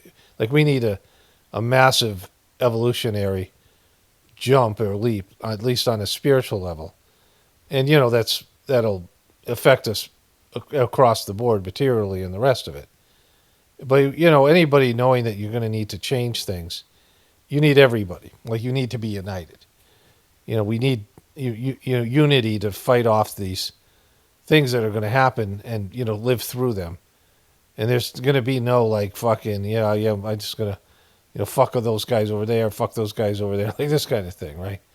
We can have that attitude now, and I have it. Like, I don't, I'm not a people person. But if you want to really talk about solutions, you got to get over other people's bullshit. Then there's no right, left. There's no Democrat, Republicans. When you're in a neighborhood type situation where you need cooperation and unity, because you're going to be fighting off. I mean, you're going to try to, relearn skills you haven't needed in generations, because the system that is now collapsed has done all these things for you. And now you got to work together and survive on a local basis. The national stuff doesn't matter anymore. Your neighbors, whatever they can or cannot do in terms of contributing, if you don't come together, then you're not going to survive. You can't do it on your own. You can't, when you don't have a system, you need a tribe, you need a family, you need a village, right? And so, this is the kind of thing that would be a part of a prayer breakfast, right? Not him just shitting on all kinds of people, but here's the biggest one here. So then he shits on Thomas Massey for a little bit. He talks about him, calls him Rand Paul Jr., and then he says this. No matter what we do, this moron, no matter what it is, we could put them all together. I think, Mike, what would you say the top 5 things? Name them. We'll put them in one bill, and we'll put them before we'll get 100% vote, except for this guy named Thomas Massey. There's something wrong with him. The Department of Justice recently charged 9 individuals from... So, Jesus Christ, right? Just an absolute mess here. Just an absolute mess, this guy. Trump being Trump. All right. I think we're done here. I got quite a bit in this video. Let me put it all together, see what I have. And I don't know if I'll do any comments or not. Who knows? But I have a whole day to finish this video tomorrow. So we'll see. Okay, so Trump posted this video here with Obama with monkey bodies. There's a longer video. I don't know, the whole thing is, I think the Clintons are also, they're just showing this part. Here's the rest of it. So they have the Clintons and doing that weird shit. I don't know who that guy was back there. It's all the Democrats, so. I mean, just, it's kind of retarded. He's also got, well, there it is again. So just got here's Biden as some kind of monkey as well. You know, these AI videos, AI is using up, but then he's got himself as a lion. He's such a piece of shit, right? I got something else to show you with a lion in it. Today is the Sunday, February 8th, so I'm just adding these few things here. So Trump, yeah, he's posing himself as fucking. Is that Wimbaway? Oh, there she is. Is that Barry Weiss? That's a pig. I assume that's Barry Weiss. I'm not sure who that is. And Trump, look at Trump. Like these guys are all, and he's sitting there in his hammock with his lion body. This fat fucking Jabba the Hutt motherfucker, right? Like he's like a lion. I don't know who the flamingo is. That Whoopi is a warthog. So they're all bowing down before him. This fucking imaginary world. So Trump posted this, but this part here with the Obamas in monkey bodies has caused quite a stir because of the racist implications, right? You know, just going back to this AI technology uses up a shit ton of resources. They're building these giant, you know, data centers, and in terms of water and electricity, they use up a ton of shit. And of like anything else, people are making it, you know, just misusing it for stupid shit, right? You know, there are good quality memes, but the amount of AI bullshit that I see now, AI slop, you know, I mean, people with no thought about how that's affecting the environment or just the internet in general, you know, just, I mean, dumb ideas now made enhanced by AI, like just stupidity enhanced by AI. You know, but then he was asked about it here. You know, for these dumb fuck Republicans, this guy's a fat, gross piece of shit, like a weird looking, gross, fucking old. I mean, when you get old, your body just, you know, falls apart, and like he's just gross. He's a gross, disgusting, fucking weird dude, right? He's just like he's a pig. Like internally, he's a pig. He's not a. You know, for them to, you know, there's these photos of Trump with some like he's an athlete. He's got some sort of chiseled body. You know, these dumb fucking people, they think he's a lion. He's not a fucking lion. I mean, he's a pig, right? I had that image of him as a pig and Hillary as a witch somewhere. I'm not going to pull it up now, but, you know, he's fucking gross. And, you know, he's dumb and he's not, there's nothing, I mean, he has some talent. Like, he's got a little bit more talent than Don Lemons. I mean, you don't become president without some talent for taint licking or something, right? But the guy is not, there's no redeeming quality. This guy isn't a hero. He isn't a, you know, like this.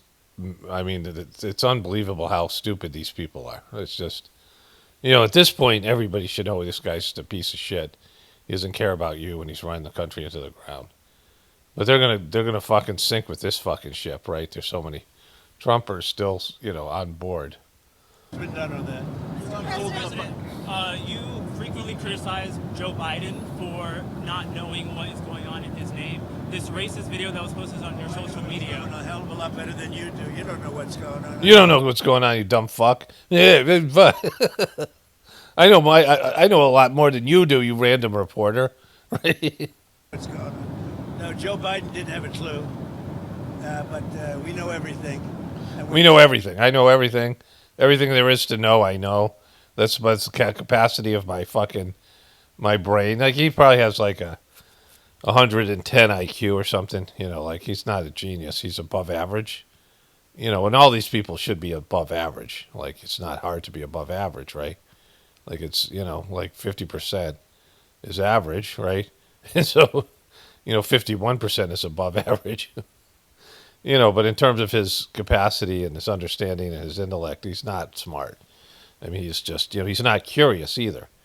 He's not interested in things. He's not, you know, wanting to expand his understanding of the world and life. You know, he's constricting. He's like, you know, he's closing up, right? He's not expanding. You look at what's happening with our economy and think of it. We're way years ahead of schedule. We have thousands and thousands of businesses being built right now. So You know, his ability to just say shit like this and his dope still lapping it up. That's the issue. They still lap up this stuff. Like, you know, we know he's a bullshitter. Like, you should. Everyone else, I knew he's a bullshitter on The Apprentice. You know, it's what made him funny. Like, he would just make up shit. Like, he was just a total grifter, flim-flam man, right? Like, Joe Biden had no clue. If Joe Biden were elected or if Kamala were elected, we wouldn't have a country right now. You won the election because of minority voters. Does this post maybe hurt Republicans with, black voters after the... Look, we did criminal justice reform. I did the historically black colleges and universities. I got them funded. Nobody has been, and that's why I got the highest vote with male black voters that they've seen in many, many decades. I've done great with them. Black voters have been great to me. I've been great to them. Black voters have been great to me. I've been great to them. And I want you to repeat yourself more? Because that doesn't make you look at all like you're going senile, right? By the way, the least racist president you've had in a long time, as far as... So he's the least racist president you've had in a long time. I mean, these other guys were all fucking really racist, and he's really not. Like, and he's like so not racist. It's like it's not even funny. Sir, we have I've had a great relationship. Think of what I've done: criminal justice reform. Nobody else could do it. Obama couldn't do it. Nobody could do it. Clinton couldn't do it. They actually went the other way. They went into a very bad thing for African American people, black people. He's taking the post down, which means that, like, which is unbelievable because he usually doesn't bow to this kind of stuff, pressure. But, like, there has to be some level of understanding. Like, they could have used any other type of animal but a monkey, and it would have been, like, not racist, right? He would have been criticized if he used some other, and he didn't lead with them, right? Like, just clueless about how this would play. Well, they went to it. They did very bad things. I did very good things. But criminal justice reform, and then I funded the universities, which nobody else was willing to do. They were going every year. They'd come back to Washington, and they'd be begging for money, begging. I got to be friendly with some of the heads of the schools, and they would come back, and they would literally tell me they're forcing us to beg. I'm the one that got them long-term financing and more than they were looking for. So there's nobody that's done more. And I think maybe more than anything else was criminal justice reform. They've been trying to get it for years, and I'm the one that got it done. So nobody can tell me about that. That somebody posts, a staffer, posts, and I knew it was all about... Okay, just ask why he chose to put monkey bodies on the Obama's heads. Like, just ask him that. Like, just that would be the question. If you take a look at that... Or why he decided that was a good idea to post that. Plus, him like a fucking lion, and they're all bowing before him. Like just the arrogance. The narcissism. It's just blatant narcissism. That all these people are somehow below him, and he's the king of the jungle, and he's fucking... See the whole thing. It was a small section at the very end. But that was about fraudulent elections, which we have a lot of them. We're going to get it stopped. And I liked the beginning. I saw it and just passed it on. And I guess probably nobody reviewed the end of it, because what I saw at the beginning was really, really strong. It was about fraudulent elections. And anytime I see that stuff, and when it's credible, you put it up. But somebody slipped and missed a very small part. Now, by the way, again, the takeoff one, I guess, I didn't do it, by the way. This was done by somebody else. You didn't make that video? Oh, go back. Fuck. You didn't make the video? I fucking hate it. Whatever it is.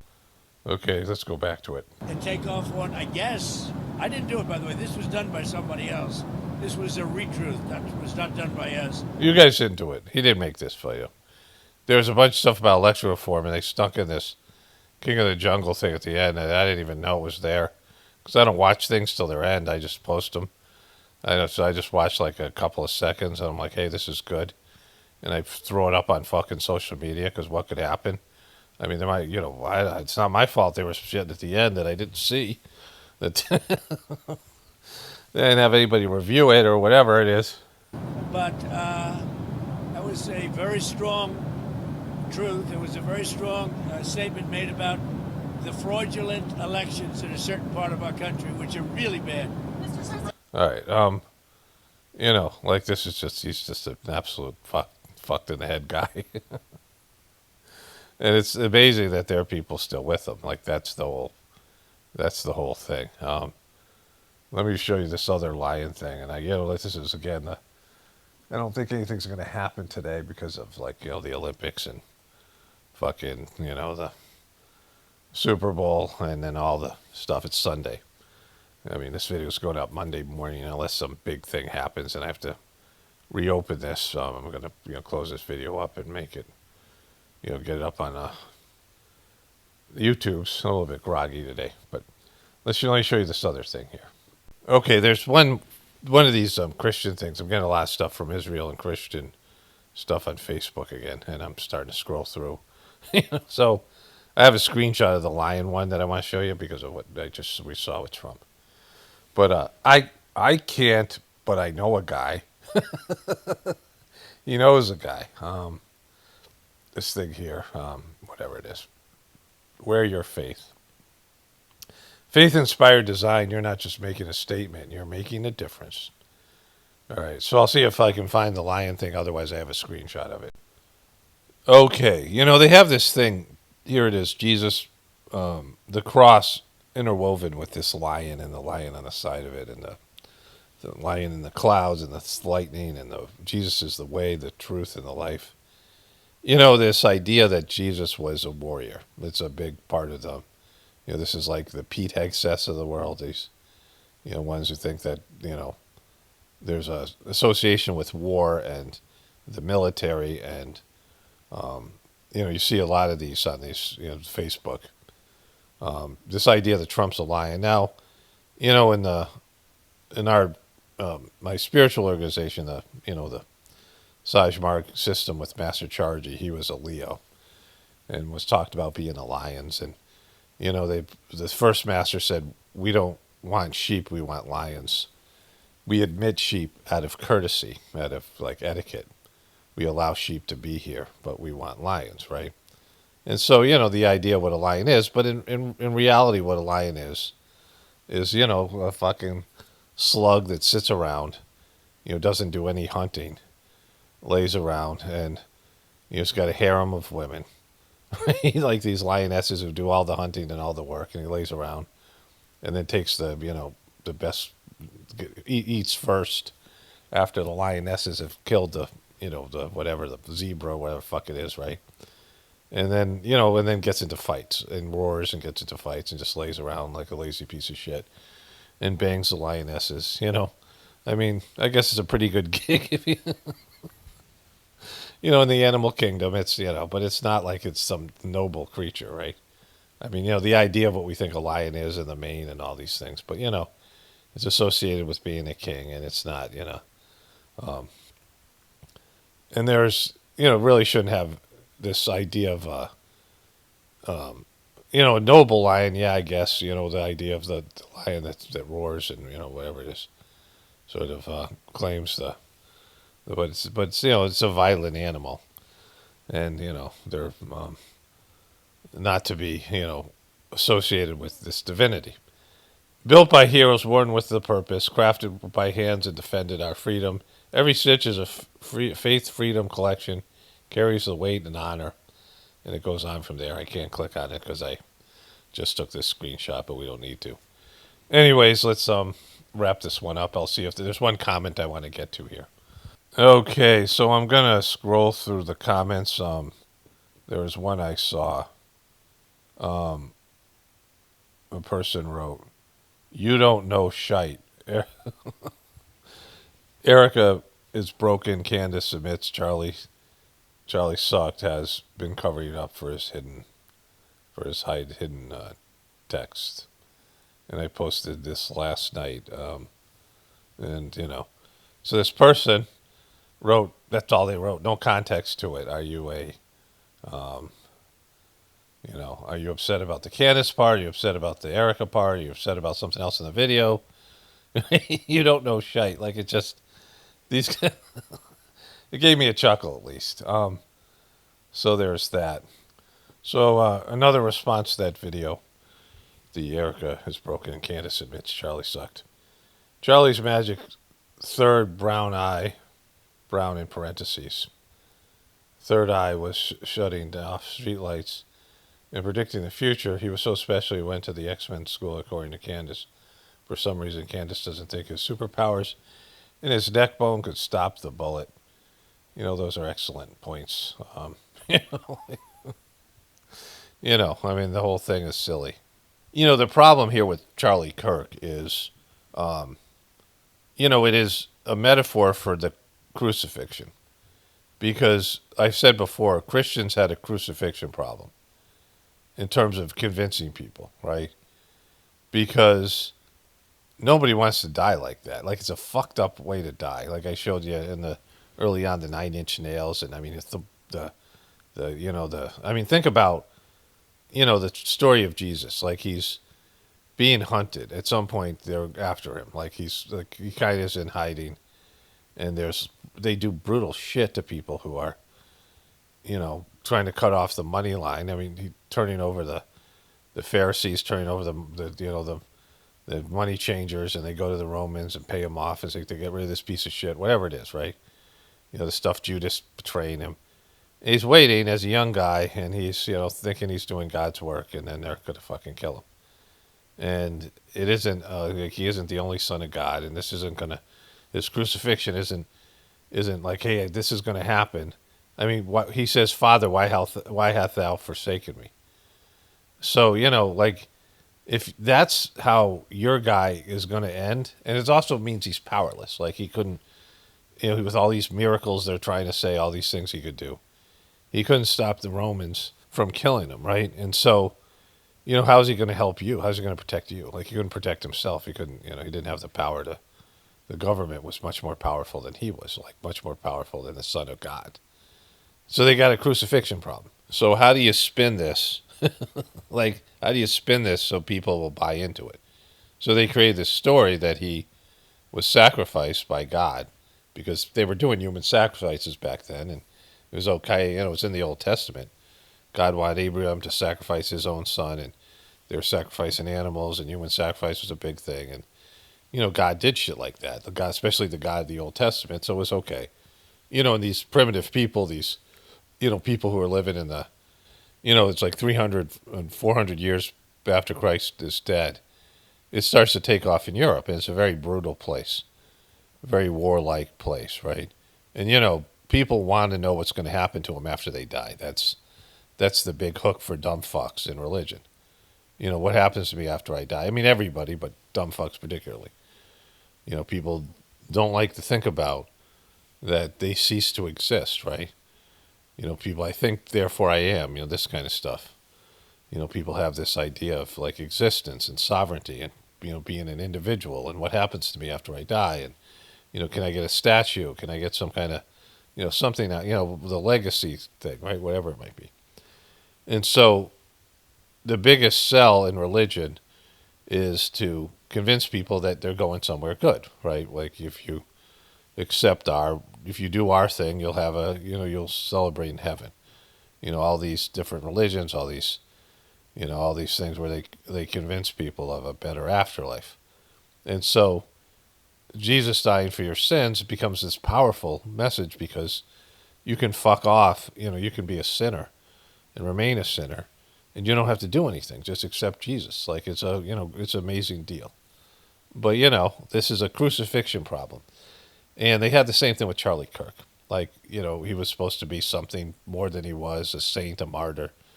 But the official story doesn't make him that. The official story is some, weak, skinny, trans-loving gay dude, right? Furry, trans-loving gay dude went up on a roof and shot him, independently. And it's not a political assassination. It's like, you're defined by your enemy, right? Like, if a whole government has to come out and get you, then you're something, right? You're like a little bit more. If it's just some random fucking thing that happened. And, the way they die, the bleeding and all that shit, I mean, it's just, that's the image of Charlie Kirk. And they try to make him into a martyr and a saint, but he wasn't really spiritual at all. He was barely religious, and he was a sellout in his shell and a piece of shit. And, you know, what's happened afterwards, his organization and his crazy wife have taken it into a more ridiculous area, and it's imploding. So his life work is done. You know, he's considered, you know, more or less a joke. There's information coming out about him with Candace Owens exposing that he lied to her. He's a lying piece of shit. You know, which I'll cover with her because she's this big thing. Oh my God, you lied. And she's like, they're all deceivers. Like, they're all liars. And she's a liar and they're all liars, right? You know, and I'll talk about that next time I cover her if she gets into the lying part. But, you know, so, like, there's this idea that you're trying to make somebody into something they're not. Like, this is, you're trying to, you know, you can't, wherever you are spiritually, that's where you are. There's no bullshitting, you know, after your spiritual self and the powers that be in the realm of spirituality. On earth, you can lie and bullshit. You can pretend you're lying when you're not. You can, you know, people can make you into something you're not. They can, you know, change the story to make it, you know, like the crucifixion story, they can spin it to something else. But that shit doesn't fly when in the spiritual world. You know, when you look at yourself spiritually, you are whatever you are. And you know, that's the great part about it. So that's where the real truth is. Because the material world is an illusion, but the truth is on the spiritual level. And it's wherever you are, wherever your approach is to God, wherever your placement is on your spiritual path, or whatever, you know, whether you're gross or you have a good spiritual condition, it is what it is. It's not, you know, there's no embellishment. There's no, you know, there's no bullshitting. Okay, here's somebody, well, you know, I'll just read this one here. One night, just in my video, Epstein's Last Call, Talentless Lemon. What about the Catholic Church? I think it's a misconception that almost all sexual abusers were abused themselves. I think it is. Well, I know it's not, right? Like, you know, I worked in this field. They just lie about it to gain sympathy because they get reduced prison sentences. There have been studies on this as well. If anything, sex abuse victims are probably less likely to offend because they know the damage that it causes. Okay, like, you know nothing about this, right? Like, it's, you know, I worked with kids who were sexual offenders, and they all had, you know, grew up with this. There was a kid, he was, you know, very sexualized and gay. And he was a 5-year-old, and they often put these 5-year-olds in with 12-year-olds. It was like this weird thing that they did. Oh, like, you know, I don't know if it was conscious or not. I mean, it was at some level. Like, they would take 2 kids out of foster for their homes and put them in foster care. And there would be a 5-year-old and a 12-year-old. And the 12-year-old would almost always abuse sexually abuse the 5-year-old. And, you know, kids from different places. They weren't like brother and sister or whatever. They weren't like, you know, brother and brother. They weren't related. But this kid was abused at 5. And, you know, that's when he was introduced to sexuality as a 5-year-old, right? Like, you know, in a way that he was, you know. And he was one of my clients, you know, one of the kids on my caseload.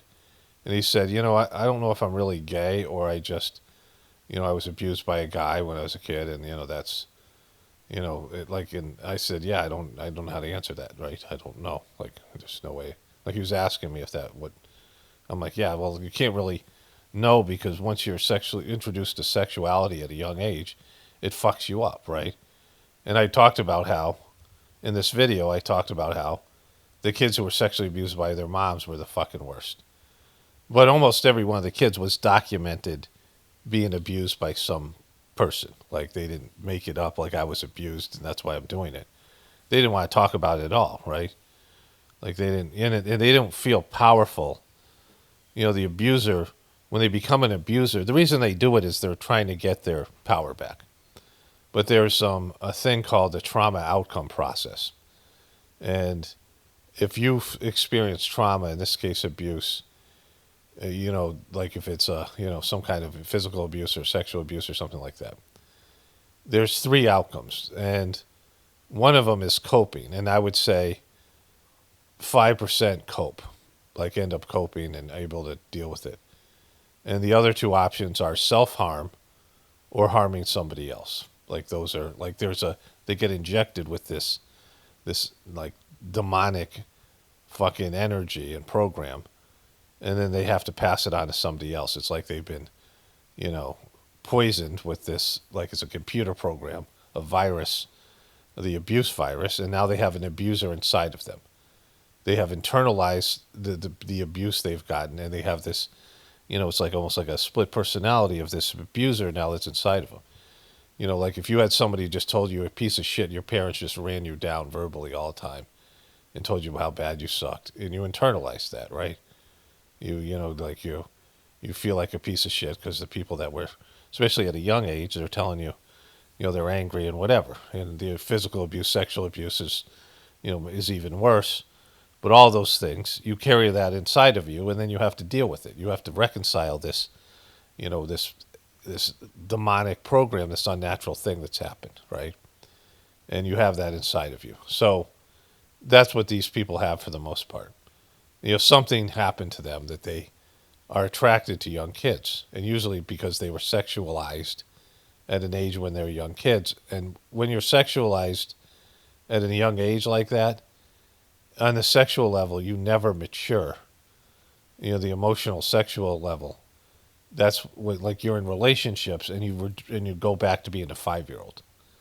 Like when you're engaged in sexual activity or sexual relationships, you like if you're abused when you're 5, then your emotional level, your emotional maturity, and your consciousness is locked at that age, and you can't have like adult level relationships, right? And so these people are fucked up. Now, not all of them, but almost all of them are exposed to these kind of things, right? And pornography is another thing. Like you have these kids growing up with deviant pornography. That's sexual abuse, and they're being exposed to pornography at a very young age, and then they're sexualized at that age, and so that's that's part of it, right? And so but people just say stupid shit. Like they just like this person saying, well, I don't think that's true. I think these guys are just lying about it. Nobody wants to say they were sexually abused. Like it makes them weak. And so the reason that they become abusers and not self-harmers is they want to feel powerful. Like that's the whole assault cycle we used to, work with. They want to take their power back. So they don't want to see themselves as the victim. So they become the abuser, right? They have this abuser inside of them, the seed that's been planted, and eventually matures into this abuser. And so, like, people just think they know shit, and they don't, right? They don't know. You don't know shite. Anyways, here's another one, another comment, and I kind of want to. I just went outside, and Charlie was so good, spiritual, astral projecting and shit, shutting off lights, making farts smell like blueberries, and lying to my face. What an M&F insane. I guess when you have Kid Rock as your family entertainment, it's just so weird. They're all just so fucking weird, and they're just all the same, right? These are people who, their number one thing is being a celebrity, having power, having money, that stuff. Material success, right? Like that trumps all things. You see celebrities and famous people just withdraw from public life and focus in on their families and whatever else. They end up choosing their family over their celebrity, or they end up choosing, whatever it might be, something more substantial, spiritual pursuit. They realize the fame isn't working for them, and so they stop, being a star. They just go fade into the background, like the Iraqi military did when America invaded, right? You just could withdraw. Anytime you can leave, unless they say you can't, right? But, these are people who look at numbers. Like Charlie Kirk was a numbers guy, either money or fans or, influence on the voters in terms of getting Trump elected. These are things that are looked at as successful. And material success is material success. Like it's something. It's not, if you work hard and you achieve something. I'm not shitting on that, when it's, especially if it's something good, but, it takes some effort and, work and things. And we all have a material lives in the Sage-Mark system. You have two wings of the bird. They used to have these people who would withdraw into these ashrams and these monasteries, and these sannyasis in India that wander around and they don't have jobs, and they their whole being spiritual isn't a job, right? Being a spiritual person. Let me there's another comment. Let me get this comment just came in on my phone, and the person said, brother is so low in spirit yet thinks he's spiritually ascended. Dangerous mindset to have. Now, they could have been talking about Charlie, but I'm 99% sure they're talking about me. That he's saying, I am so low spirit, because this person has Christian in their name, right? And so, I don't think he would have used that language for Charlie. Of course, Charlie's dead, and these things. It's always shitty when somebody leaves a comment that's very vague, like just in general. I mean, I should ban everybody for leaving a comment that's just nobody understands what the fuck you're talking about. Like sometimes people will be addressing somebody in the video, like Trump, but it sounds like they're talking to me because it's my video, right? Like, people are very, you should read your comments if you want people to hear what you're thinking. Like, you want people to read your comment, right? You want your comment to have, I mean, again, I have dyslexia, my titles suck and things like that, but, if you're leaving comments, why make a comment that no one knows the fuck you're talking about? Or some vague comment. But, so let's just say this guy talking to me because he's probably is. Brother is so low spirit, yet he thinks he's spiritually ascended. That's your language. See, they talk about these ascendant masters in New Age philosophy, and then the Christians have, these crazy Christians who are just focused on, demonizing everything else. The people who are, they don't really even know their own religion, but they're shitting on everything else, right? But I would never use the word ascended. That's not a word I use. At the end of the video, I say "and the ascension" because it's your language. Like if I'm saying the apocalypse, that's language that people understand in terms of who grew up as Christians. Like there's no apocalypse and there's no apocalypse in my system. That's language that my audience, you guys, would understand because we all grew up understanding the apocalypse in the biblical terms. The Book of Revelations. And then with that, there is ascension, right? None of those things are language that's used these are words that are for you, not for me, right? In the Sajmark system, there are some upheavals and there is a collapse, which is a good thing. It's not looked at all as a bad thing. In fact, the work was done by the second master of the system to make this adjustment in whatever's going to happen on this planet. Like there's higher developed souls that come down to Earth and they adjust things. And they, when there's needs to be an adjustment. And so the work was done to create an end of one thing and the beginning of another, right? And so none of those things are considered bad. There's no idea of some horrible thing that's going to happen and, there's someone's going to toot a horn and all the good people go up to heaven. Like that's not part of the Sajmark system. I use that language because it's what people understand. Like this is the end of something, but it's also the beginning of something else. And that's what it means when I say that at the end of the video. In the Sajmark system, again, using my language in my system, there's something called mukti, which is liberation, which is where you are, free from having to come back and reincarnate. So that's the liberation from earthly existence, from earthly bondage. And so that's the lower of the two possibilities of goals and things that you can achieve. And the other one is Vyavasta, which is you merge back into the source. Now, liberation is something you reach a certain level and you just get it, but it isn't like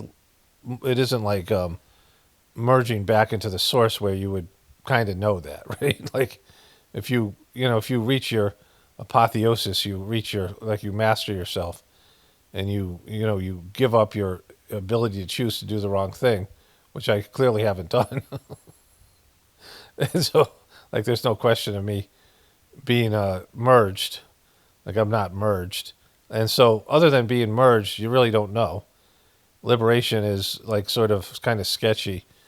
There's ways that you can be liberated if you are, connected to higher developed souls that just give you this, as a gift and help you, in some ways. And then, in terms of self-achievement, you really don't know until you die. And I don't even care about any of that stuff.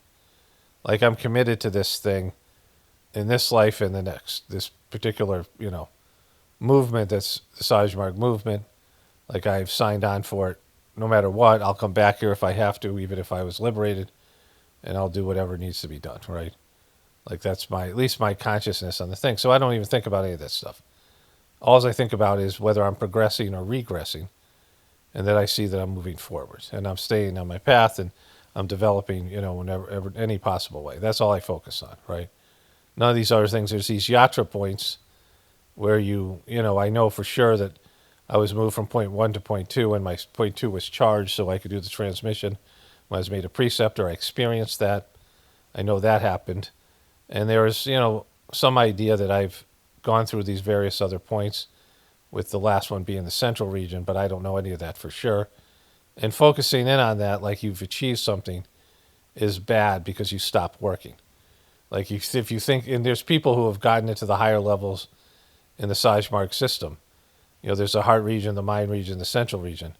And there's people who have gotten into the central region and the mind region and plummeted back down to the heart region because they got egotistical about it, and they stopped working, and they regressed. And so I don't focus in on any of those things. So saying that I think I'm an ascended person is like, that's your bullshit language because you don't understand.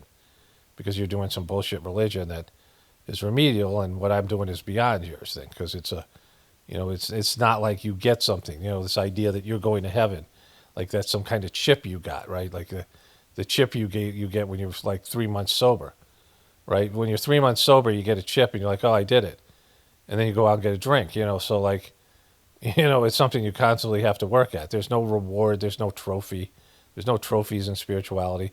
There's no blue belt and black belt and brown belt like you get in martial arts. Like you have to keep on working and evolving and getting better. There's no end point. It's towards infinity is the name of one of the books in the Sagemark system, that it's infinite. Like God is infinite. There's an infinite capacity to expand and to grow and develop as a soul and as an essence. And like it's the universe, the etheric universe is infinite, right? And so like people, try to put shit on you because they don't understand their own thing, or they don't understand real spirituality, and they're just locked into their bullshit religion. Anyways, so holy shit, fuck.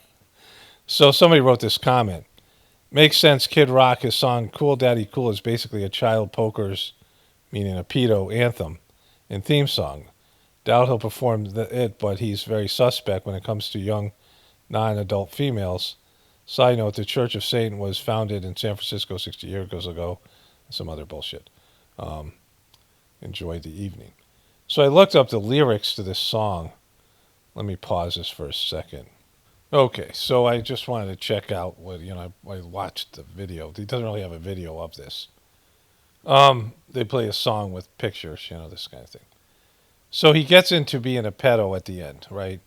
Fucking classic. Daddy cool, oh yeah, oh wow, oh yeah. See me cruising in my caddy, hoes, they like to call me daddy. Call me when I'm styling, just rolling on the island. What island is that, bro? What fucking island is that? Now, just in case I pack heat, I'm trying to figure out when this was written here. So this was posted in 2001 from Osmosis Jones, Music from the Motion Picture. So I'm not sure what this is. Now, just in case I pack heat, keep a case of brew in my back seat. Got a pocket full of cash. Hey, got a fatty in my ashtray. So he's drinking and driving and smoking pot. Maybe not driving. I'm cool, daddy cool. Call me cool, daddy cool. I'm cool, daddy cool. Call me cool, daddy, yeah. Badass woo, daddy cool. Badass woo, daddy cool. Badass woo, daddy cool. Badass woo. Mac into this fat beat. Bass pushing through my back seat. I got that gangster lean. Hoes, they all adore me.